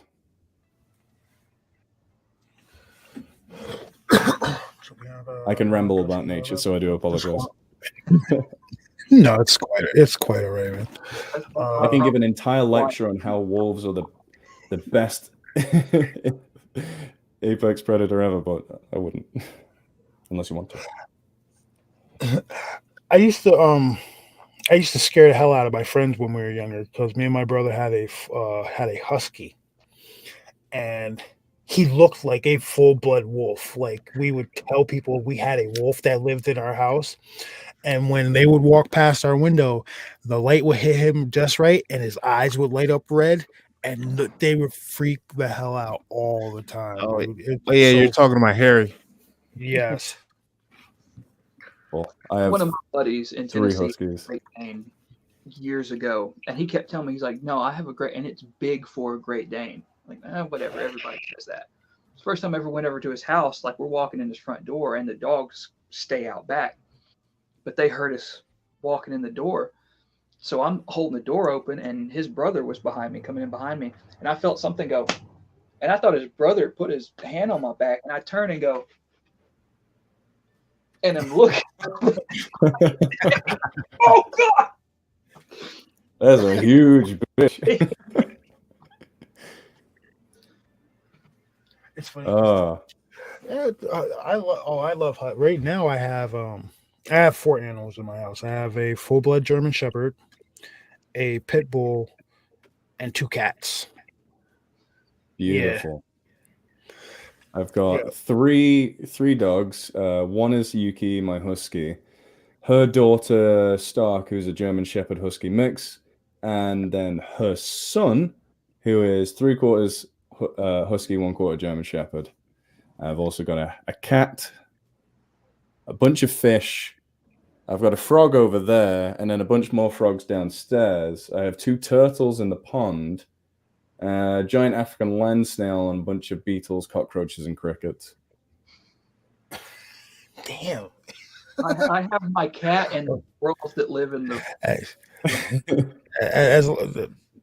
Do you have any spiders? Are the spiders a thing for you? Yeah, I love spiders. I don't have any now.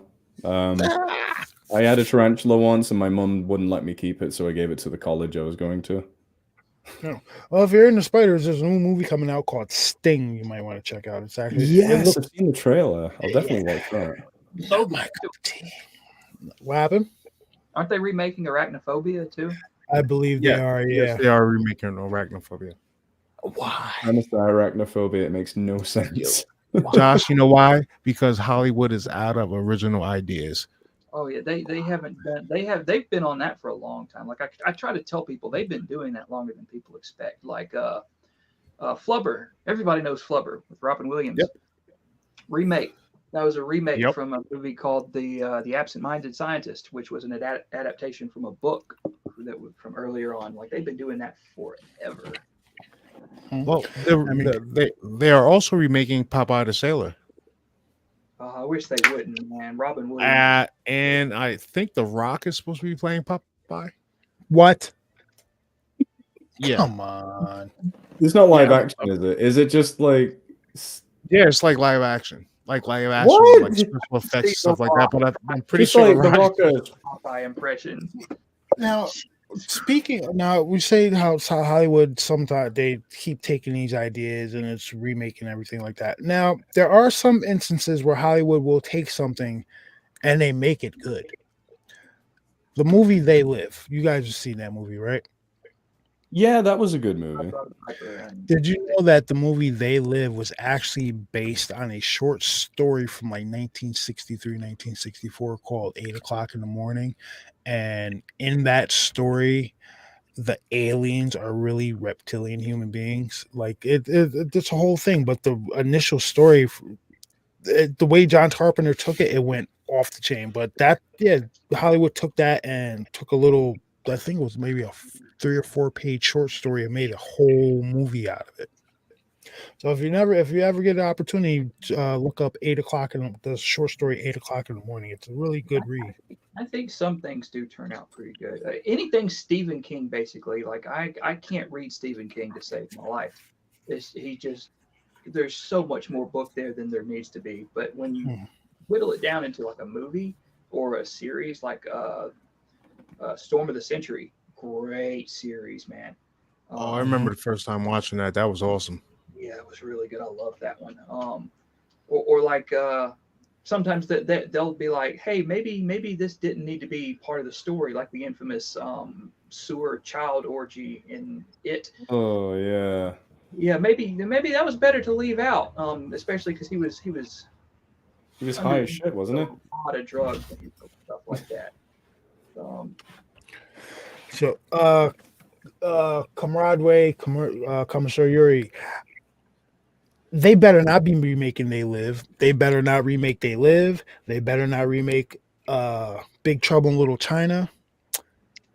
Stop. Right? Hollywood, just stop. Stop the tracks. Mm. well, I think people have this weird like. But I always try to like as flattering as it is when people are always telling me, "Oh, these should be a series or a movie or something." Like that's not how Hollywood works. They don't have people out there like talent agents trawling the internet for some random obscure story. You have to have an agent, an actual talent agent or a literary agent, like Netflix. People are always like, "Oh, Netflix, they make anything." No, they don't.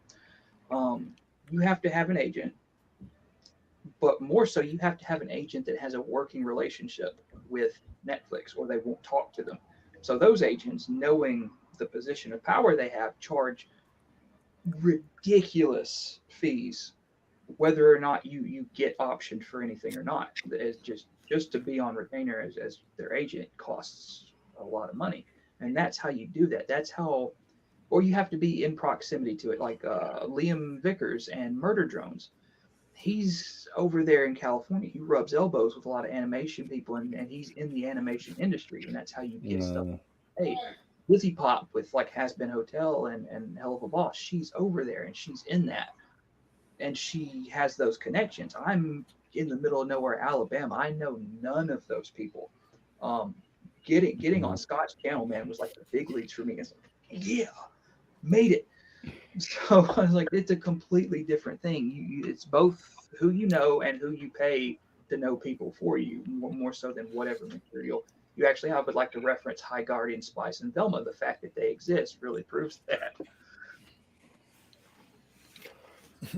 Tactical Weeb said, if Worst First ever gets adapted, they'll be the one saying the narration was better. There's always got to be one. Well, there's so much to be said about things like narrations, and the reason I like it, because I like there's a reason I'm so involved in this and so happy about doing narrations because it has its own merits. The ability to imagine things is very underrated. To leave your things up to your imagination is so underrated in the storytelling pursuit.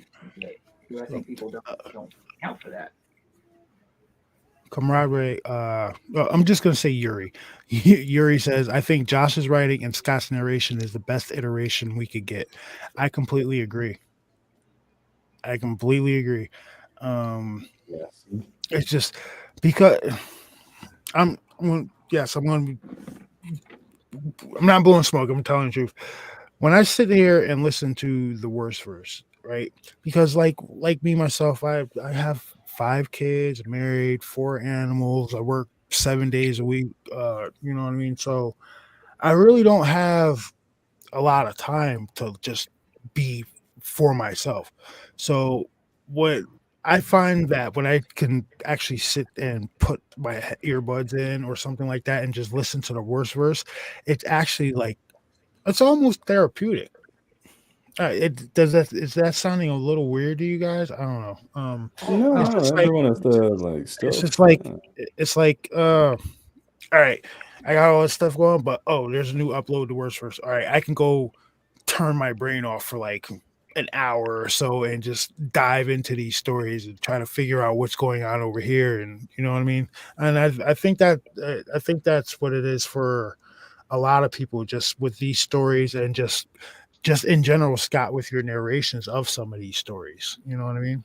It's just it's a way to veg out and just click off, stop your brain from running a million miles a minute and just slow I down wrote and a enjoy whole thing something. about that, man. Like I wrote a whole thing about that into the story because it's so important for a lot of people. That was what that whole thing Jose explaining to Scott in the story is like all of these like I took those from like real comments. Like I was reading through about all these people that I would see randomly talking about how important just that consistency in these stories are in their life that it's a big thing to them. Like it can seem like a little thing to other people, but for others it can be this huge, important, consistent part of an otherwise very tumultuous life, and that's something important on its own, even by itself. It is great. It just I know how much I rely on audiobooks whenever I need to drive somewhere. It can take a while. Like the other day, I actually went to a conference down south. Now, again, you guys in the States is bigger. Driving places takes a lot longer, but it's about 5 hour drive from where I live down to Exeter for a conference, and I was listening to an audiobook the entire time, and brain was off basically, just taking in the information and not crashing into people. Um, and I listen to a lot of things myself. Rarely ever really YouTube stuff, but audiobooks in a very similar fashion. So I know how important this can be to people. It's I'm really happy that helps people, and especially someone who suffers with poor sleep patterns. A lot of people say I can't listen to you without going to, I can't get to sleep without listening to you. I'm like, that's great. That feels awesome. Let's Azareth said, "Real shit here. 2023 was such a dull blur, but worst first got her through most of it. 100%. Yeah, like yeah, it's just so well written, so well narrated. It's just sorry for going on about it, guys, but it is honestly. That's why a lot of my friends are like, "Yo, that is cool, dude. You need to." I share it with everybody I know. I must have at least 10 people I know that I work with that have started listening to it. Oh, what's up, Thank cousin? you How you very doing? much. One of my cousins just hopped in. What's good, cuzzo? How you doing? Welcome to the show. All right. But I do think we're gonna cut it now, gentlemen, because I have 5 kids to go feed, and it's like 7:30 in New York time. But I do want to thank you again. Thank you for coming on and spending 3 hours with us over here talking about the worst first and just other stuff in general. I greatly appreciate it, guys. No worries. I love a good chin wag. All right. So everybody, listen. If while I'm going to say this again, while we're everybody's waiting for the next series of stories to start, go back and re-listen to them all, and that includes the side stories like Eridanus and Quiet on Set, Haley Handiwork. Go listen to all of it. It's all worth the listen. And while you're at it, make sure you go over there. If you're not subscribed to Scott's channel, Nature's Temper, go subscribe to Nature's Temper channel. And if you're not subscribed I to love the stuff he posts on there. Wabham, Basically, Okay. Nature's other channel, his like nature informative channel, when he posts on there, really cool stuff. And that's where if we ever get back to it, that's what we're going to be doing, like our educational Dr. Jekyll series too. and I listened to that. That was actually really really good. That Dr. Jekyll video, that was pretty good. I like that one.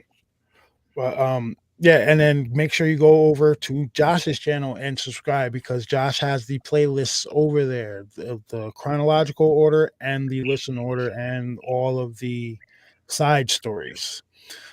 And well, don't forget, yeah, I know Yuri. I just said Iridonis Yuri, which is a great story. So thanks again, gentlemen, for coming on. Yeah, I think we're gonna end it here, guys.